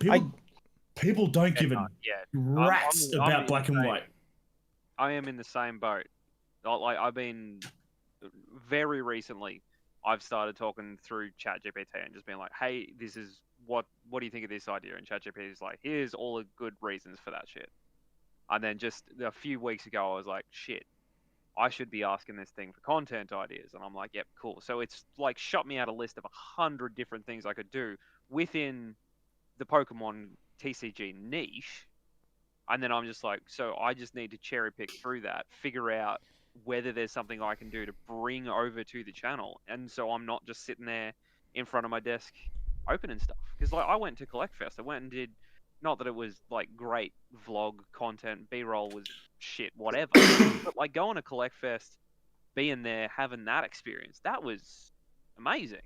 And it's not just then me sitting there at my desk opening shit, right? Yeah. Yeah. But that's awesome. That's I think people want to watch that too. Like a lot of the stuff I'm watching now is like vlog stuff. Like I still like Pokemon content, but I don't. This is me personally. I'm not talking for everyone. I couldn't give a fuck about someone sitting there ripping packs. You know what I mean? And it's probably what to do with what you just said before, Ari, about like when you can't get it, you don't give a fuck. You know what I mean? Like it probably is that for adults it's the thing. too. The thing is when you're trying to open it yourself, you're like, yeah, it's fun because guess what? You're in that mindset of like, I'm addicted. I'm opening. Yeah. I'm doing this. I'm doing that. But to sit there and watch someone else do it, when you go and you check the set list and you go, all right, this is what's in the set. All right, cool. Now I've seen the set list. Do I need to sit and watch through hours upon hours upon hours worth of other people's content to see who is going to pull what card? And where it sits in my register or my mental, where does it even matter? Like, it actually doesn't matter. Like, no disrespect, you know, but like, and I don't mean this in the funny way, but I don't give a fuck what cards Gaz pulls, right? So, like, I don't have it in my dex of going, oh yeah, Gaz has got one of those, and he's also got one of those, and he's got one of those, and he pulled this, and that's not in my brain. I don't need to have anyone that. to do. No, and that's not saying that you are, but like for those that consume content, it's like when you're in that game of watching, when you're in that game of watching, it's like, and you're enjoying what's going on. It's like, oh yeah, Gaz pulled that card the other week, like that's sick, you know, like. So it's when you're in the game, it's like, yeah, sick. But when you start to go, can't participate the way that I used to, because I'm limited by the funds that I have. So also there's a lot of it too. But I can't watch you open it when I know myself I can't. So I'm like, well, that just kind of hurts me, you know. And like yesterday's video was a big, like, sort of eye-opener for me, where I'm sitting here feeling sorry for myself that this video is getting 200 views, this video is getting 220 views, this video is getting 211 views, and then I do something different, and yes, it was in a very expensive box, but it was something different, and I'm almost at 1,000 views in 24 hours rather than 200 views in 2 weeks. I'm like, I've got to break that habit of who cares about the newer set? Like, everyone's opening that right now. You got to do something different. Do you think I've got to get back to that? Do you think it's opening packs though? Like, I think that it's flooded. Me personally, this is my opinion again. I know it's flooded, but like, you look at even the big, like the videos that stand out to me, and like PokeLotto just wrote high value content, right? It's like stuff that's interesting is like vlogs are more interesting. They just are like vendor point of views. Like I'm sucked into them now. Like I like watching them now. I didn't even think I would. I thought this would be shit, but you know, I watch them now and I think it's fun. It's interesting. It's outside. You're watching a different side of the hobby that's fun to watch. Why is it fun, Joe? It feels like real life when someone's sitting there ripping packs. I don't know what it is. But live's different. Live's a different thing. When people are ripping packs live, I think that's more enjoyable. I can get around it. You know, you can talk shit. It's more engaging. Right. Yeah. Like, and well, you're in the moment with them, right? I don't know. I'm also a 38-year-old man. Like, I don't need to watch another fucking 38-year-old man rip packs. Maybe it's that too. Like, no, because I'm a bit older than you, Joel, and I still enjoy opening packs. Watching someone open packs. Still look, if it's the right person, yes. I've fallen out of love. I've fallen out of love with the Pokemon game as far as content's concerned, right? Yeah, but there are still some people. There are still some people that I watch not because I give a fuck what they pull, because I enjoy them as a personality. And this, I said this a while back, where it was like, Pokemon content creators can't always rely on the product to help pull the video through. Yeah. And that's what I feel there's still people that do. And it's like, don't get me wrong. And like Gaz touched on that just before, saying, you know, I did this with this product and you know, it's like new product and this, that, next thing. The content creator makes the content. And at the end of the day, if your content is not hitting, it's because you can't blame your subject matter. What you have to blame is yourself. And I mean that in the sense of your current level of creativity in what you're willing to bring to your hobby. And when I say your hobby, I mean YouTube. I don't mean Pokemon. I mean YouTube. Yeah. Like, this is the hobby. Don't get it twisted. This thing doesn't pay you anything. It doesn't get an investment. Like you can't sell it. Like this is a hobby. This is canoeing. This is kayaking. This is all this. Because of all the time and effort you put into it and all the research you put into looking at certain things on YouTube, this is the hobby. So if you're not paying attention to this hobby and it's not doing well, it's because you're doing something that's not letting it do well. Do you know what I mean? And you can sit here and go, oh, well, you know, yeah, well, I'm open Evolving Skies, so technically it should do well. If that's the mindset that you're going in with, grab the box of Evolving Skies, chuck it in the fucking bin, and give up on doing YouTube altogether. Because if that's your mindset, you're in the wrong place. That was what I said. My point was before. Like, do you really think it's the product? Because I don't think it's the product. I don't click on a video and go, well, this person's opening up fucking XYZ, and I'm like, I'm gonna watch that. I think at the right time it helps, Joe. I think at the right time it helps. When but it's if you don't have the creativity and you end up going back to, if you go and look at, you know, I'm not picking on, I'm using it as an example. But like, if you go back and you say, Gaz just said before, right? Like some videos did 200 views. It's like, okay, there's your baseline. Like that is your baseline for your channel, right? And if you're not happy with that, how can you lift your baseline? If you're opening Black and White over here, you've opened Fusion Strike on this one, you've gone back and you've opened Paldea Evolved, you've opened Shrouded Fable, and they're all sitting around there. It's got nothing to do with the product. It's got something to do with the creator. But the fact that you've got a little bit of a boost, it doesn't mean that like, oh, my video's now hit an algorithm and people are really liking it. No, it's the product has made your views. And next week, when you go back to not doing evolutions or whatever that you're doing, welcome back to the 200 club. Because if you haven't made any adjustments, then, and you're not reading your analytics at all, it's just going to stay there. And you can hate on it as much as you like, but you're only hating on yourself. You know what I'm saying? I think that's a hard-hitting thing. Like, oh yeah, like, and that's what I was saying. Like, I've got no one to blame for my lack of views lately, other than me. Like, that's all on me. That's I can sit here and be like, oh, YouTube's not pushing my content out, which I've been doing that for months. Like, it's not showing my thumbnails to people, and that's a side of the algorithm that I don't understand. But I can sit there and blame it all I want. And then I open a set that I really enjoy, and it probably came across that way in the video. And it's got a lot more views. Like, but your personality might have been different in a certain one. Well, yeah. Like the Black and White, it doesn't interest me. I'm not a Gen 5 guy. Half the Pokemon I don't even know. And it's I feel that's coming across in those videos. And then I open a set, which I love, Evolutions. I got freaking rinsed. Spoiler alert, you haven't seen it. $6 worth of cards. But it's a set I love, and I was hyped to open it. And I feel like even just editing, I'm like, I can see I'm more excited opening this. Like, I'm not just opening the newest set because that's the newest set. Do you think, like, when you watch revs, and again, this is the difference between, excuse me, and how do you say this the best way I can? When you watch, no, I'm not trying to be rude. I'm trying to think of the best comment. Fake Cam Gaz, best way.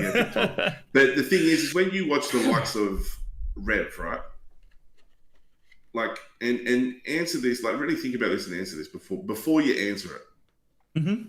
Do you think that Rev is pumped for every single set that he opens? Pause that there. Do you think that he's pumped for every set that he opens? Or do you think that Rev realizes the weight that he carries in order to help push the Pokemon fan base and getting others involved in the hobby is then going to help him in his other hobby of his YouTube monetization getting pushed up? He's got multiple facets that he's looking at that going, well, you know what? Like, if I'm the top dog, yeah, and I'm getting on here and I'm going, yeah, you know, this is probably the shittest Pokemon set that they've done in years, guys. I wouldn't buy this junk, you know, but here we are. We're opening it up. Fucking whatever. Like, the recommendation is don't buy it. But he has to. He has to. And people take the piss out of Leon Hart as well. And they go, oh, you know, and don't get me wrong, I kind of find Leon a bit much for me. But you can see what he's trying to do, that he doesn't understand the filter that he has. So it's like, if he dialed that back just to fucking... at least maybe 40%, he might be more likable. Do you know what I mean? But you can see what he's trying to do. You can see the game that he's going for. But I think at the end of the day, man, like, if you're going to sit there and hate on it, then turn the fucking recording off. Yeah. Turn it off. Bin it, throw it in the bin, don't even upload it, fuck it off. Because guess what? I'm having a shit time with my pull rates. I don't want to sit and watch you have a shit time with yours. Yeah. And I you don't know what I mean? typically like open sets I hate. Like, I did very few videos on Shrouded Fable because I know Jolie loves it, but I really didn't like that. And I struggled to enjoy it. Like, Black and White, I'm opening it, but I'm not sitting there going, oh, this is garbage. Like, this is a shit set. Like, why would you even open this? I'm just dull with it, which is what I've realized. Like, I haven't been excited for it. And I've seen that with Rev. Like, there was a couple months ago, there was a time that Rev was not enjoying creating his videos. And it was very easy to see that. Like, it was... He says some stuff in interviews as well. You see when you do interviews, he gets a bit rogue and hints at that too. He never says it out loud, but he says... Yeah. He gets a bit more aggressive. Like, it came across in multiple videos for a short period of time that he was burnt out.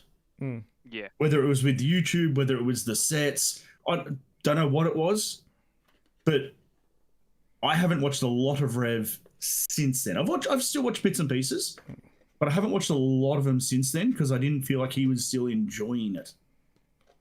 And I think that's where mine has dropped off as well. I feel people aren't feeling I'm enjoying it as much, so they're tuning out. And that's the realization I've come.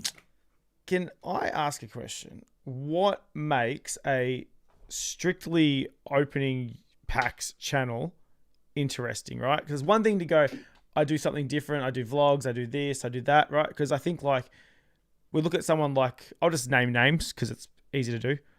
Watto has great content. Everyone seems to agree. He's funny. He's entertaining. Has great editing. The content's good. Whether he hits stuff or hits nothing, videos are still enjoyable, right? Found My Exit in the chat is a good example. All his videos are just his hands, camera, opens packs, not a lot of editing. Guy's killing it, but he's still enjoyable. His voice is really good. Very good speaker, Found My Exit. So, like, what makes actually a good channel in terms of what makes a good, in strictly just opening packs, not doing vlogs, not doing anything fancy, not doing podcasts. What makes someone more interesting in opening packs than the other guy? What is that? It's all about personability, right? And the thing is that, like, you can turn around and go, all right, I'm watching Frost, right? I'm watching Frost, and it's like, I've got a connection with him. So the fact that he seems highly personable to me as, you know, a 25-plus-year-old man, right? It's like, it's one of those things where it's like, I feel that I connect with him. Like, his experience that he's having is the same experience when I'm sitting at home being real about me sitting there going, fucking another hollow, man. Yeah. This sucks. Like, so for me, watching Watto is one of those things where I go, you can see two things, and this is what I feel Watto captures really well.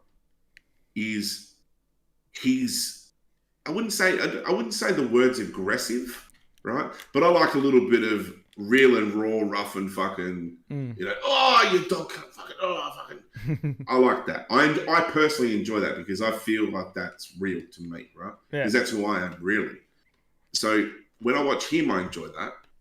But the thing is, too, is that like what I do like about Watto stuff is that through all that bullshit at times, when we're going, oh, fucking, he'll stop all of a sudden and just go, oh, that fucking hollow's sick. Look at the artwork on that. That's fucking sick, brother. Like, and he get hyped up about the artwork. And it doesn't matter about the value of the card. The value pops up. But no matter if it's a V or it's a EX or it's a fucking whatever, he will hype it up every time it hits. Bang. Oh, fucking V, brother. Let's go. Fucking put that to the side, on to the next one. So for someone to keep me in a positive mind state, to watch that, it's true. Awesome. Positive mind state. I like that. That's a good way. I don't want to listen to someone go, oh, right, guys, and another hollow rare. Yeah, I've seen that. Like, you're not hyping me up about fuck all.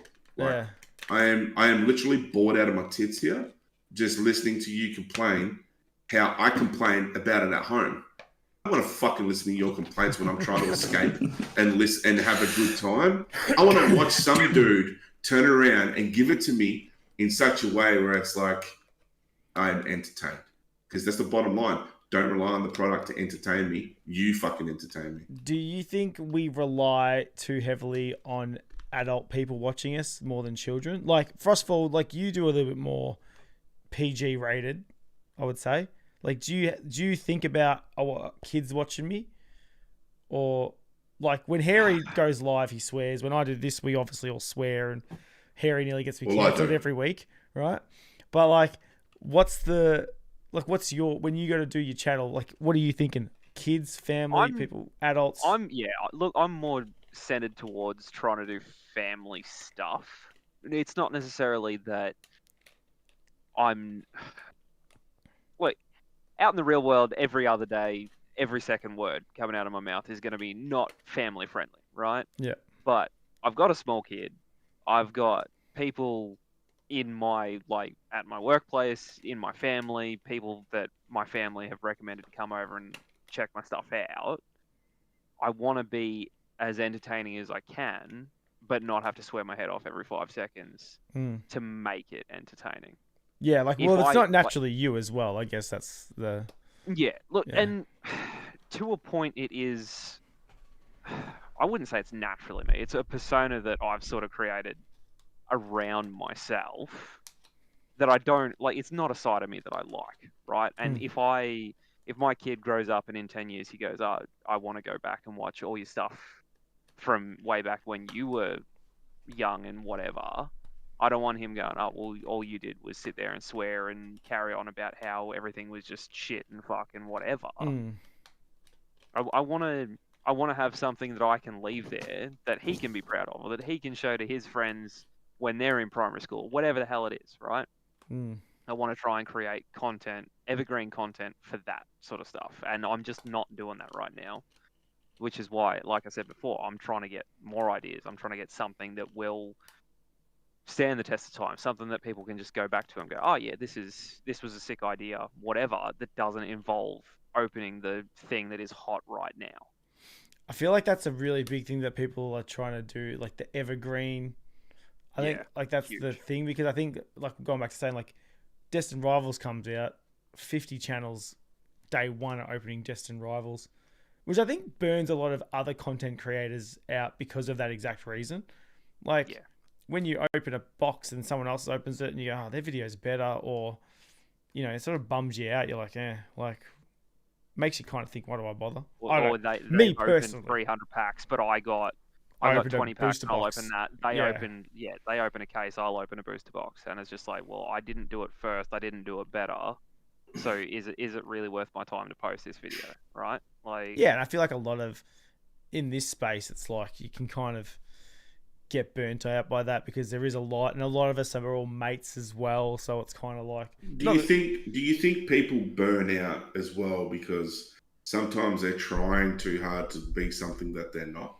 That too. Yeah, I think also 100%. YouTube itself is kind of an easy thing to burn out on. I think YouTube in itself, like we always forget, like the Pokemon.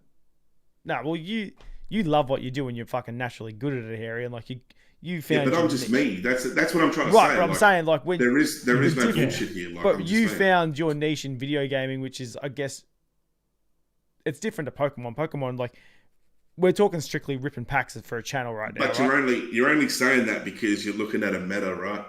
Yeah. You're only saying like, and no disrespect, like no, I don't mean any disrespect when I say what I say, right? But it's one of those things where I can appreciate that, you know, obviously with Frost, with what he was saying before, right? I appreciate it. I think that at the end of the day, if that's the legacy that you want to leave behind, then very so be it. That is something that you've got the right to choose to do. And if that's how you strongly feel about looking at the future, then power to you. I don't think there's anything wrong with that at all. But the only problem that when people use the word evergreen content, it's like, oh, we want it to last forever. It's like, yeah, okay. I can completely understand that.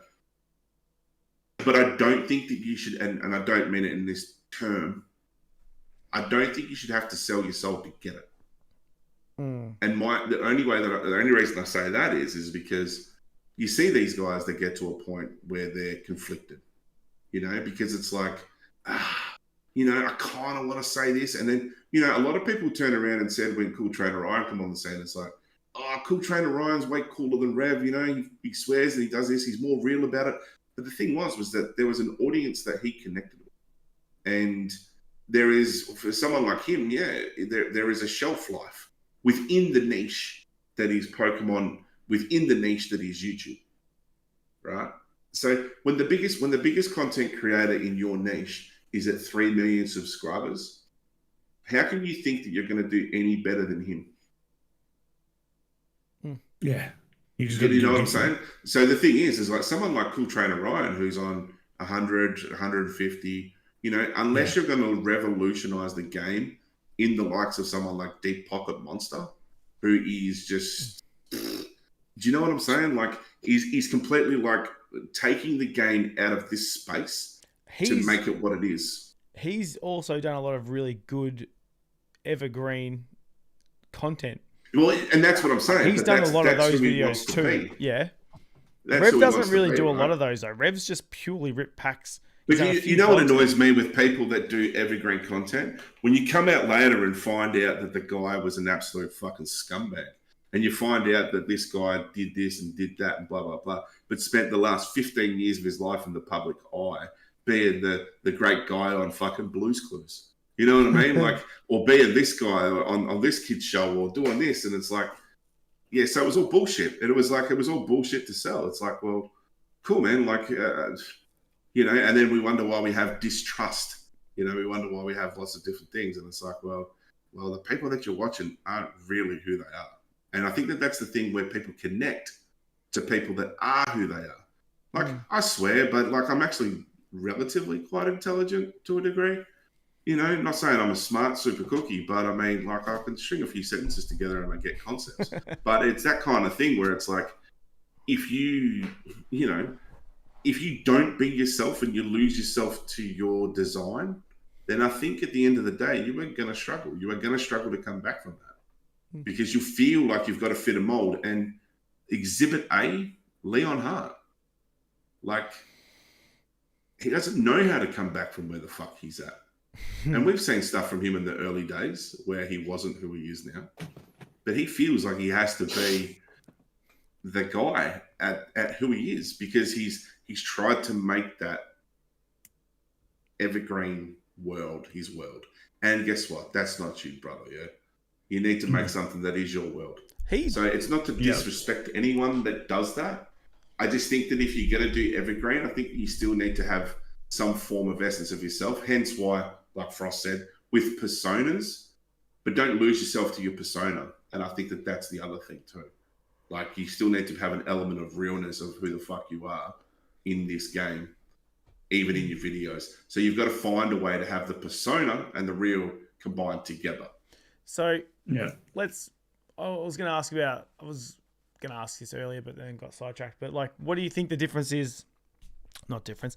Like, where does it become about that and then trying to feed the algorithm at the same time? Yeah. As in, I forgot my point. It's getting that time of night. No, like. Well, what do you think an algorithm is, John? No, I get the whole argument. Instead of saying algorithm, say audience and all that shit, right? No, what I mean is like, how far up do people get? How far up? Well, do you guys, how far up do you get? You were talking about before analytics. Oh shit! Now my video only got this many views. Over like, you know, like what's the like? I forgot. I actually can't remember what my question was. It was something to do with analytics and YouTube and like how far do you look into that as opposed to, well, no, sorry, you get burnt out by YouTube, right? You get burnt out by that more than you get burnt out by ripping packs, yeah. Like, and that's why you see a lot of channels drop off. I only think that the people who get burnt out on YouTube are the ones that aren't being themselves on their video. When you're acting, I think that's a quick way to get burnt out. I'm burnt out, and I do this once every fucking month, man. I'm burnt out. At least you're fucking honest, John. And I like doing it, and I fucking like doing this. Like, you know, but like, it's the only reason I still like do it. I've got two sides of myself. Like, my channel is very family friendly, but that's not something that I've just started doing to be family friendly on YouTube. Like, that's always been part of my life. Is like, my gaming channel, for example, there's a lot of swearing on that. But in real life, I may or may not swear a lot.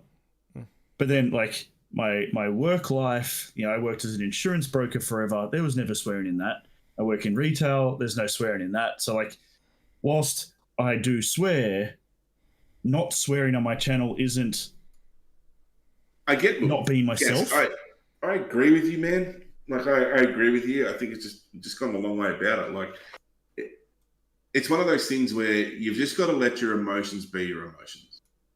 Do you know what I mean?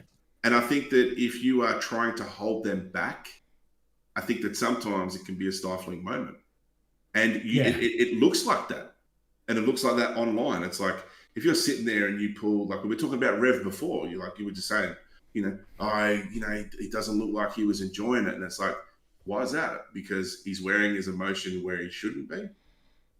You know, if he would have just fallen into it and gone, oh my God, man, what absolute trash. Like, it's like, yeah, okay, he's real. Hey, he's real because that's how I feel. Right? Yeah. But sitting there going, oh, it's just the hollow, guys. You know, it's pretty cool. Fucking, and puts it down. And it's like, you collecting the set, Leon? Nah.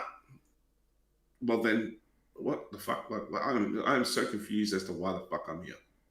Like, I'm so confused as to watching you. Like, I don't understand what your shtick is, you know? And if your shtick is to make money on YouTube, you're doing it. Well done. Like, so this is the facade that we've got to continue to watch just so that you can continue to make money on YouTube.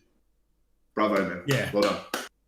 You know, like, and that's it. Like, it's just, but the thing is like, I think we all do that in life. We don't swear and you know, well, some of us swear in front of our kids or whatever, and that's totally fine. Certain words you wouldn't use in front of them, you know what I mean? Yeah. Others you let slip, you know, slip at the moment.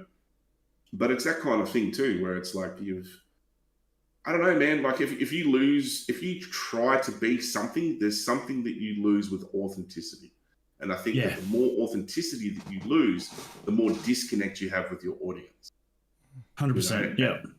You know, but I wear all my emotions online. I don't give a fuck. Like, it is what it is. I'm real. Like, I was as real as it gets. So, I mean, I'm like this on a day-to-day basis. You ask the people that I fucking work with or hang around with. Yeah. Like, I'm like Frost as well, though, where I chose to make the Pokemon one family friendly because I've got young nieces and nephews, and I'd love for them to sit back and watch it and yeah. So, but then the gaming channel, I'm like, well, this is not family friendly. Don't put this on for the kids. Okay, like, let me ask you that then. How do you feel if the nephews find you on your gaming channel? Why did you feel the necessary need because I'm going to break this down quick. Mm-hmm. Why did you feel the necessary need to go, well, I want to create this presence online, right, on the same platform, but then I want to just fucking swear and carry on like a fuckwit over here? Not saying that you do, but yeah, I want to completely 100 original be myself over here, where it's super conflicting, right? There was a certain other YouTuber that I watched who also did Pokemon, who tried to do, and I'm not going to mention any names because I don't want to speak on this person, to be honest, but I'm going to use them as a fucking example, who did gaming on their Pokemon channel, right? And it was a thing of like, why when you're behaving like this, but then when you're doing Pokemon, it's all smiles and fucking whistles. Like, what the fuck is this? So like, why mine take space. So mine, like, when I'm opening Pokemon cards, there's no need to swear. Like, there's nothing I open up where I'm like, yeah, fuck, you know, like, go nuts for it. But you might, if you were around your homies and you were having a couple of beers and you were just opening some packs at the bench, no, but you might go, oh, fuck yeah, this is sick. But in a happy tone. The fuck doesn't necessarily mean it's in a bad tone, right? Yeah. But even then, like I don't recall doing that. Even when we're on Discord and stuff. Like before YouTube and stuff, I don't because recall, you're getting into like, character every time there's a camera on. No, but this was just hanging with mates before YouTube. This was just, that was the only way I could see my mates. We may as well have been in the kitchen. Mm. And there was just never the need to swear. When I'm on the gaming channel, it's like I get annoyed, you know, if I've been running for 3.5 hours and then get shot dead, now I've got to start again. Words slip, but I'm not running around every corner swearing my ass off. The funny thing is that it didn't cost you anything, yeah? It didn't cost you anything to run around for 3 hours but your time and get shot in the face, but yet you will happily sit there and grin through fucking gritted teeth at spending $700, $800 to get 2/3 of fuck all. But I wasn't smiling and gritting my teeth. I was. Hey, thanks for coming, guys. Bye. Like, do you know what I mean? Like, I get. Tell me you were happy about opening a $700 box. Like, this has turned into a serious therapy session for you guys, eh? I wasn't happy about it, but I also didn't portray that I was happy about it. There was just you know what I'm saying, though? About it. Like, yeah, I get what you're saying. Yeah. Yeah. But yeah, there's just two parts of my life, and that's cool, man. The Pokemon one just doesn't need to have. That's cool, and I'm not trying to convince you to do either or, man. I'm just saying, like, Joel asked a question. Now we circle back to Joel. Yeah. Joel asked the question to say, what is it that you like on YouTube? What is it from a content creator that you would like to see? Mine was authenticity. You know, like, and just debating that with you guys, like when obviously Frost was talking about evergreen content. And so maybe he likes to watch other people that do evergreen content. You know? I watch what I don't know, it's hard to say. Like, because like I don't watch a lot of like Pokemon content anymore. Because I do a lot of it myself and there's just so much of it out there as well. But I watch a lot of video gamers, but it's more how I can relate to the person and like them as an individual, which I guess comes back to that authenticity. Like, I've watched streamers play the dullest games in history, but their personality has made it so entertaining. Like, yeah. I watched, was it Fisk and Fooster play Police Simulator, which by all rights is a very slow game that doesn't have a lot going on, but God, those two together was hilarious. So yeah, but isn't it funny that even you turn around and say, I just find even like for someone who's in that space, they're still in that kind of content, even you're bored of watching it, and it's like you make it. So it's like, I mean, why would I want to watch? Like, I don't mean this disrespectfully. Why would I want to watch you if you're bored with it and you're making it? Why the fuck do I want to watch you? Like, do you know what I mean? Yeah, I wouldn't say I'm not necessarily bored with Pokemon, but it's the same as like I work in an aquarium store. I own an aquarium store. I don't want to come home and look after aquariums. Like, Yeah, And you it's don't, not. I'm but you bored do. with it. Hey. I said you don't, but you do because you've got like fish at home, you know. Oh yeah, but I've set them up so I don't actually have to do anything. Yeah, They maintain themselves. It's brilliant. But yes, Mm. yeah. So, yeah. Yeah, I don't know. It's just a take, you know. It's just a casual 45-minute take. You know me, man. It's I'm here to fucking break down the nitty-gritty all the time. Harry doesn't hold back, and I love it. That's all good. I'm unapologetically me, man. He makes you think, and I appreciate that. I'll clip it. Right. I'll clip and it's it all out. love too. Yeah, it's never bad. Yeah. I would never like if Harry. You'd know if Harry was coming at you in a way that, yeah. Oh man, like he, yeah. Absolutely. I know Harry well enough to he's just out here to make you think about what you're doing, not in a negative way. Trainer Nesky raised the point. Never thought about it. You open $1,000 of cards. You never just go and fuck. But games bring the reaction with no real L, which is kind of what we were saying before about the money thing. Like there is, opening packs and cards can bring out a real reaction. But if it's, like when I used to open packs and it'd be like a shit thing, you could see the fucking pissed off on my face because it's like I've just burnt money for nothing. And like, even I know in my head, I can't make this exciting. So it's like, I know I've just wasted money. Like that's more so.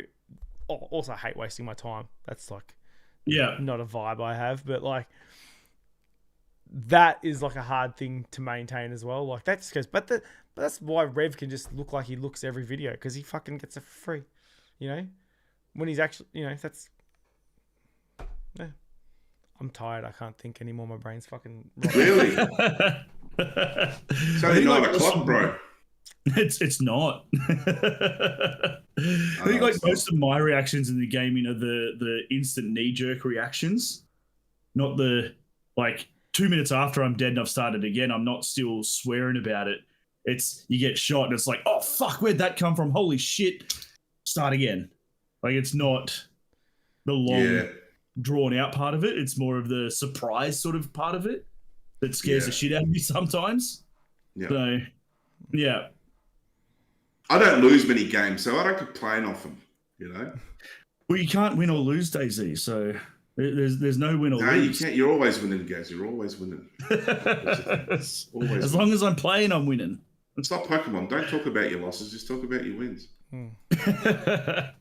I'll tell you about a loss last night trying to stream. So you had a few problems at the start as well, Harry? Bit of lag? Did you have lag going on at the start? Because I tried to stream a new horror game on my gaming channel last night, and I had 45 minutes of lag and ended up calling it quits. Didn't even load the game in.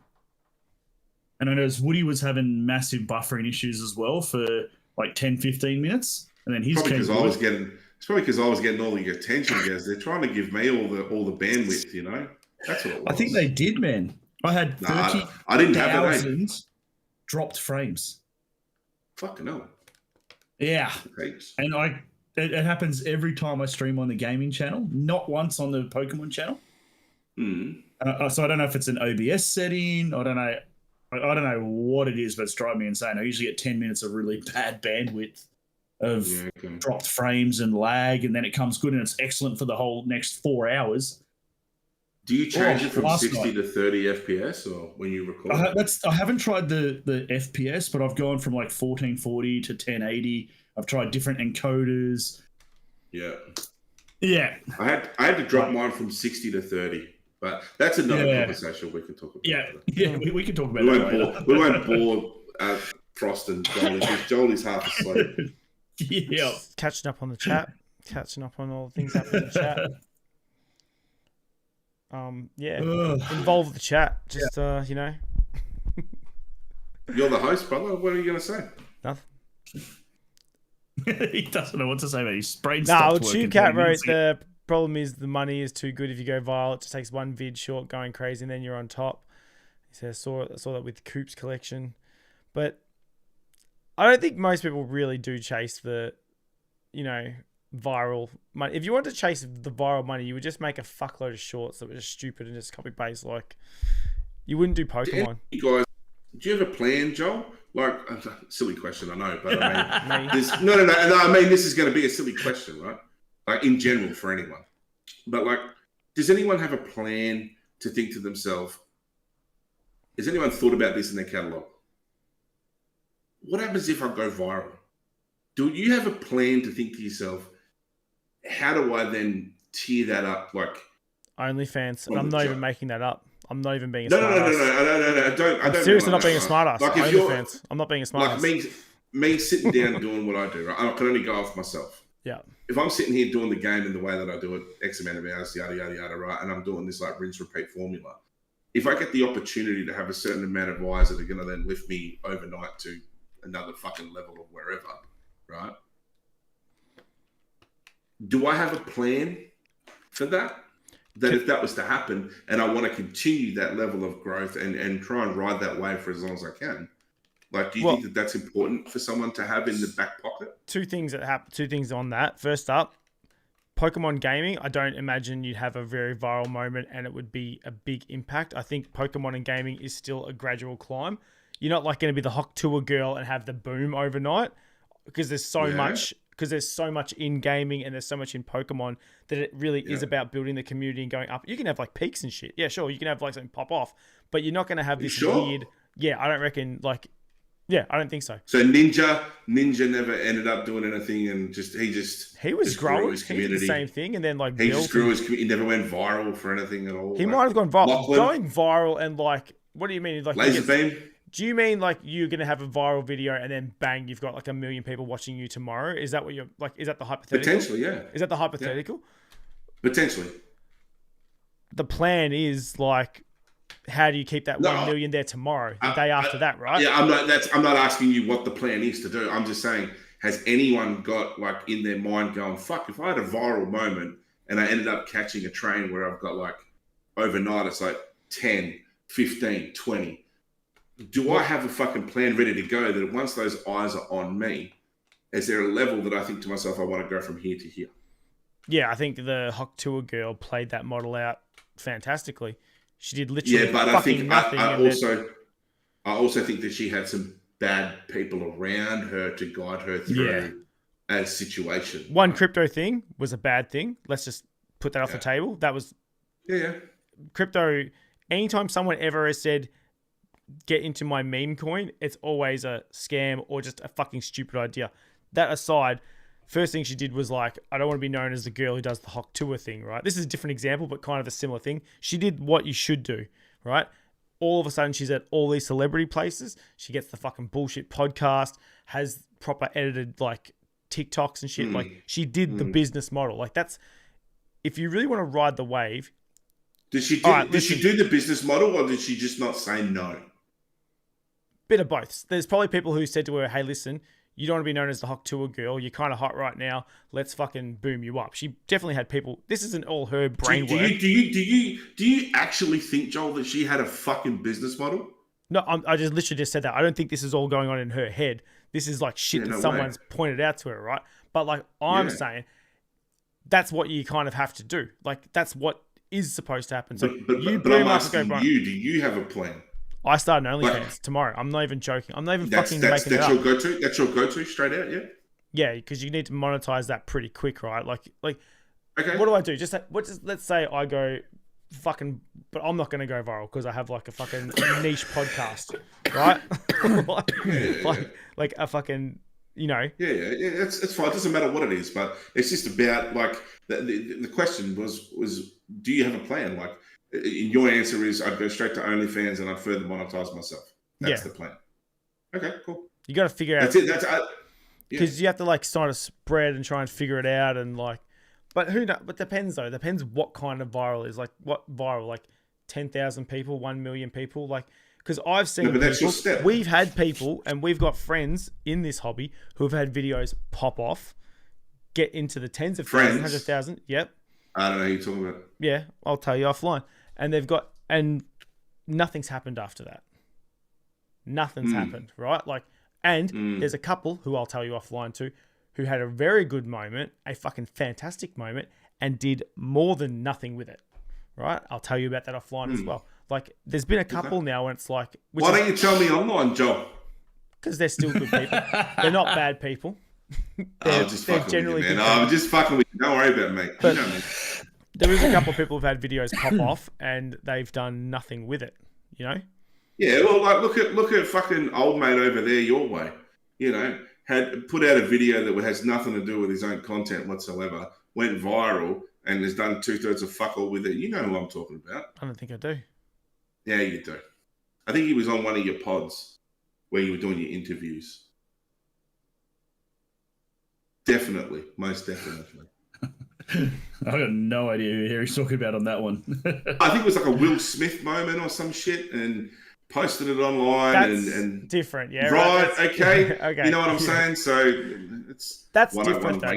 That's there. not going viral for your content. That's a viral thing happening. That's a viral moment, but didn't capitalize. Right? Yeah, but another example of that is literally my mate, right? Like, who literally had a video. He started YouTube for no reason years ago and put up a gaming video from back in the day, and it blew up. But he's just sat there on his YouTube doing nothing, not getting monetized. But you know, sometimes shit just blows off and pops off. And yeah, but if you're not in the game, you're not in the game.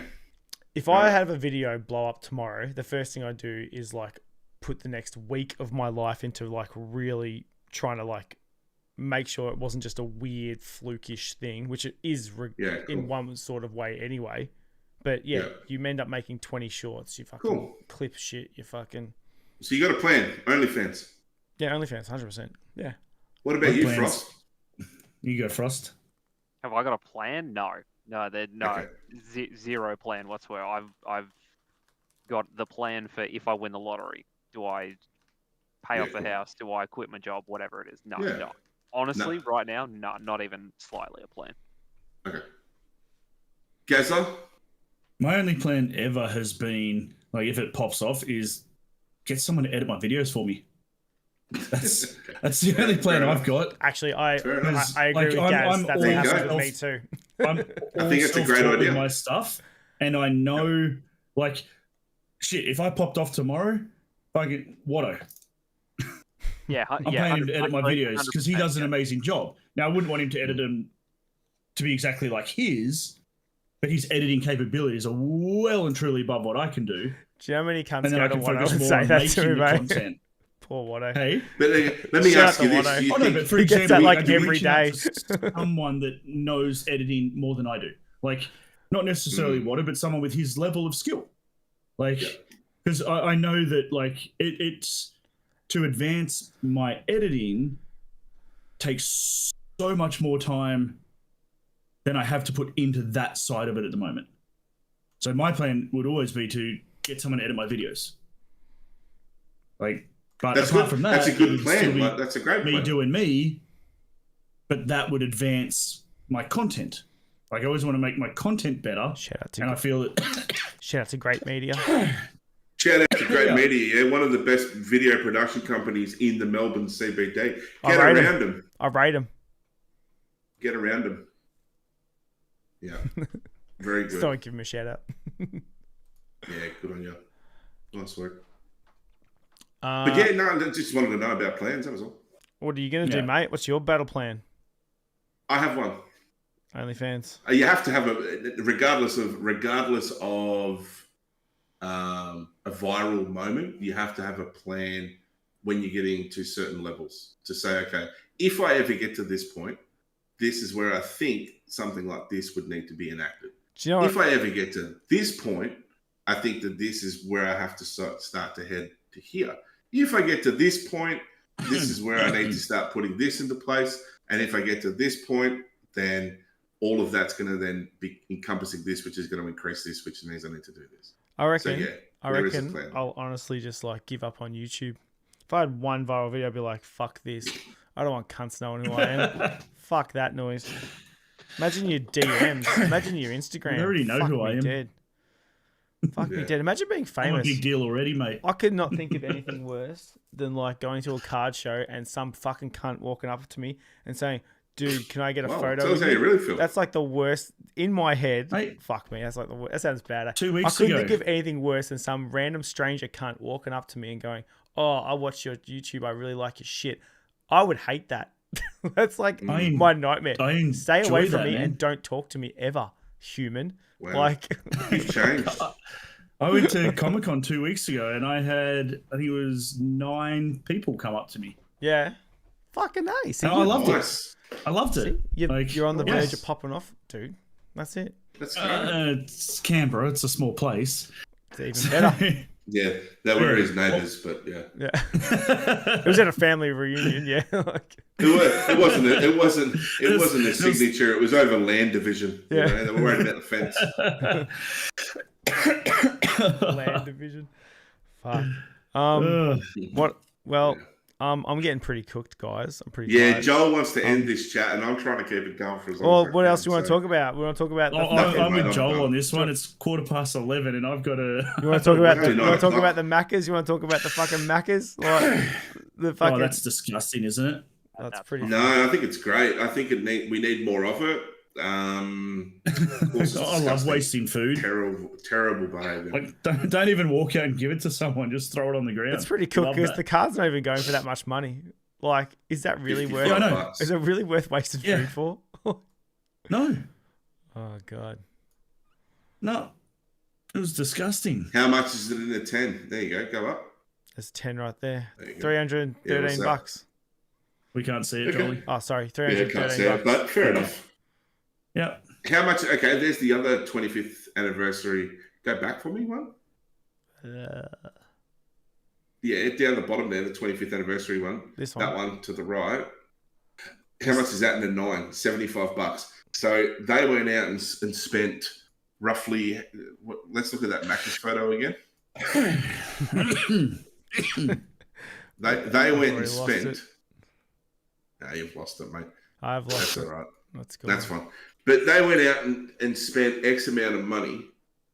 There's at the very least, but that's just who's not to say that that's all for the one person. But I mean, if that is, there's a few $100s worth there for potentially $45 return out of 1 in 10 packs. Well done. Well done, humanity. Yeah. You're fucked. Yep. Well done. Yes. It's a fucked hobby. Not good. Why do we do it? Why do we do it to ourselves? Because you're idiots, Joe. Idiots. I should have started. Because everyone this Listen, day and age wants a quick buck. I'll tell you what. Yeah. I almost considered like I'm gonna ditch the Pokemon thing. I said this to start. I said this story a few times now. I was so close to starting a Transformers channel or a Pokemon channel, and then I went in the wrong direction. I've just got into these blokies, these Transformers things. These are the fucking best thing. These are the ultimate gamble, guys. Get around them. Are they blind bags? They're blind of box Transformers. Ah, fuck off, man. Do we open this? Another before we end? gamble bullshit, eh? Dude, look at this cunt. Look at this. Look at this guy. You get to build Is it. that Starscream? It is Starscream. Look at the detail. And he moves. He moves. All the parts move. It's dope, but the fact that it's a blind bag annoys me. Nah, it's sick. Fucking sick. Nah, because again, you're just gambling again. Yeah, I've established I've got another addiction now. Guys, Really? open your packs. What'd you get in there? Evolving Skies, Oh, Darkness Ablaze. could you imagine? I knew that All was right, in there. guys, we should get heaps more views now because there's evolving skies in this. Quick, guys. It's going to go viral, Jolly. You're welcome. Fucking better. Could you imagine if I actually pulled the Moonbury on? Are you opening it first? That's bad luck. You should have opened the Darkness Ablaze first. No, I'll keep That's that true. sealed. For what We'll open reason? that another night. For the what? All right. Hey? Open it another night, he reckons. Yeah. Really, you're going to save a packet of Darkness fucking ablaze. Yeah, mate. He's Come got- on. There's nothing in the reverse slots of these, is there? There's training galleries? Nah. Here we go. Nah. Here we go. Oh. Rinsed. Hello, Tick. Rinsed. That's 'cause you opened rinsed, it. yeah. Put my low ticket like All right, bugger it. We'll just open it. Yeah, you can't leave it. Who's going to leave a pack of fucking Darkness Ablaze lying around? Like, that's oh, don't do that. We can see it. Well, it doesn't matter. It's Darkness Ablaze. There's not going to be anything in it. Azar. Yeah, there might be a $30 Charizard in there or something. It could be, which I'd still Top be card happy of the with. set. Torchic, Reverse maybe? Torchic. And a holo Galissapod. Holographic Galissapod. Let's go, baby. You just All right, put guess. 48 Sign cents is worth of out. cards.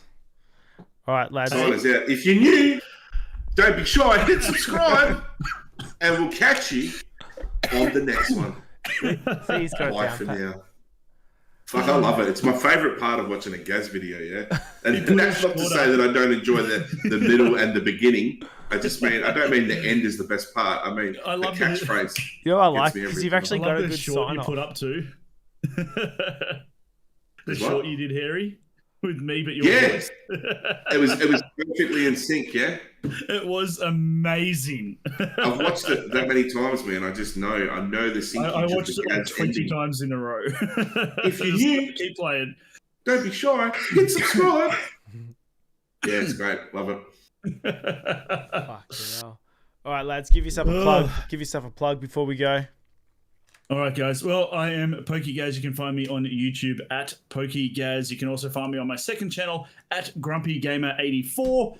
And same deal with both of those on Instagram, except the PokeGaz on Instagram. But yeah, like and subscribe. We're this close to 4K on YouTube. Fucking A. Oh, shit. What happened? Frostfall, give yourself a plug. Frostfall says it at the bottom here, shit somewhere. You can find me there on YouTube at FrostfallPhoenix. You can find me there at FrostfallPhoenix on TikTok. You can also find me FrostfallPhoenix on Instagram, but there is only one L on Instagram. Yeah, because what's they would with not that, have by the two way? Ls. So- What's with that? I 'Cause- checked that today. Because Instagram's only got 15 characters, and because otherwise it's 16 characters with the two L's, so I'm just like, fuck it, I'll drop one of the L's. Hopefully no one will notice. I noticed. I noticed today when I was Yeah, doing it. I was like, what the fuck is that missing? Someone missed it. Yeah. And now you've announced it to everyone. Yeah, okay. Guys, come and point that out to me. Make me feel bad. Fucking A. All right, chat. Thank you for joining us. Everybody, please like the video on your way out because, you know, I need it. Didn't even check the Harry question. doesn't get a sign off. Harry's just going to go, you know who the fuck I am. You know where to fucking find me. You know who the fuck I am. On Twitch, on YouTube, on Instagram, on what's the other one called? TikTok. Come and find me, Harry Snorlax everywhere, yeah? Sorry, That's bro. where- I actually didn't mean to miss you. I just like fully I don't spaced care. out. No, it's great. It's fantastic. I was going to plug myself anyways. I was going to cut you off before the finish. So don't you worry about me, brother. I got you. Oh, legend. All right, lads. it. I'm going to go to bed, or maybe not. Alright, I don't know me what I'm gonna too. do. I might stay awake. I don't know. I'm not sure. Might go to Joel. Frost, it was nice to meet you, man. First time meeting Frost, you, so it was nice to meet you. Thanks for popping in, bro. We'll get you back again You too, sometime. boys. Thank you. Cheers, Frost. Sorry that Harry had to give Gaz like a 2-hour fucking you know, therapy I know, session. I'm here for it. Honestly, I took some stuff away. Maybe See, I need I'm it. a gift that keeps on giving. he got you know? you in the It's feels, like herpes. just like herpes. Herpes Snorlax. All right, team. All right. Oh wait, let's get the photo. Get the photo for the gram. Fucking Harry, this motherfucker doesn't even want to be a part of it. Thanks, lads. All right, thanks, chat. Thanks, everyone. Thanks, See you, Thanks, Joe. How do I Thanks, end, Jolly how brother. do I end the fucking stream every week? You hit end stream. Oh my god, are you that tired? How old are you, Joe? Brain damage.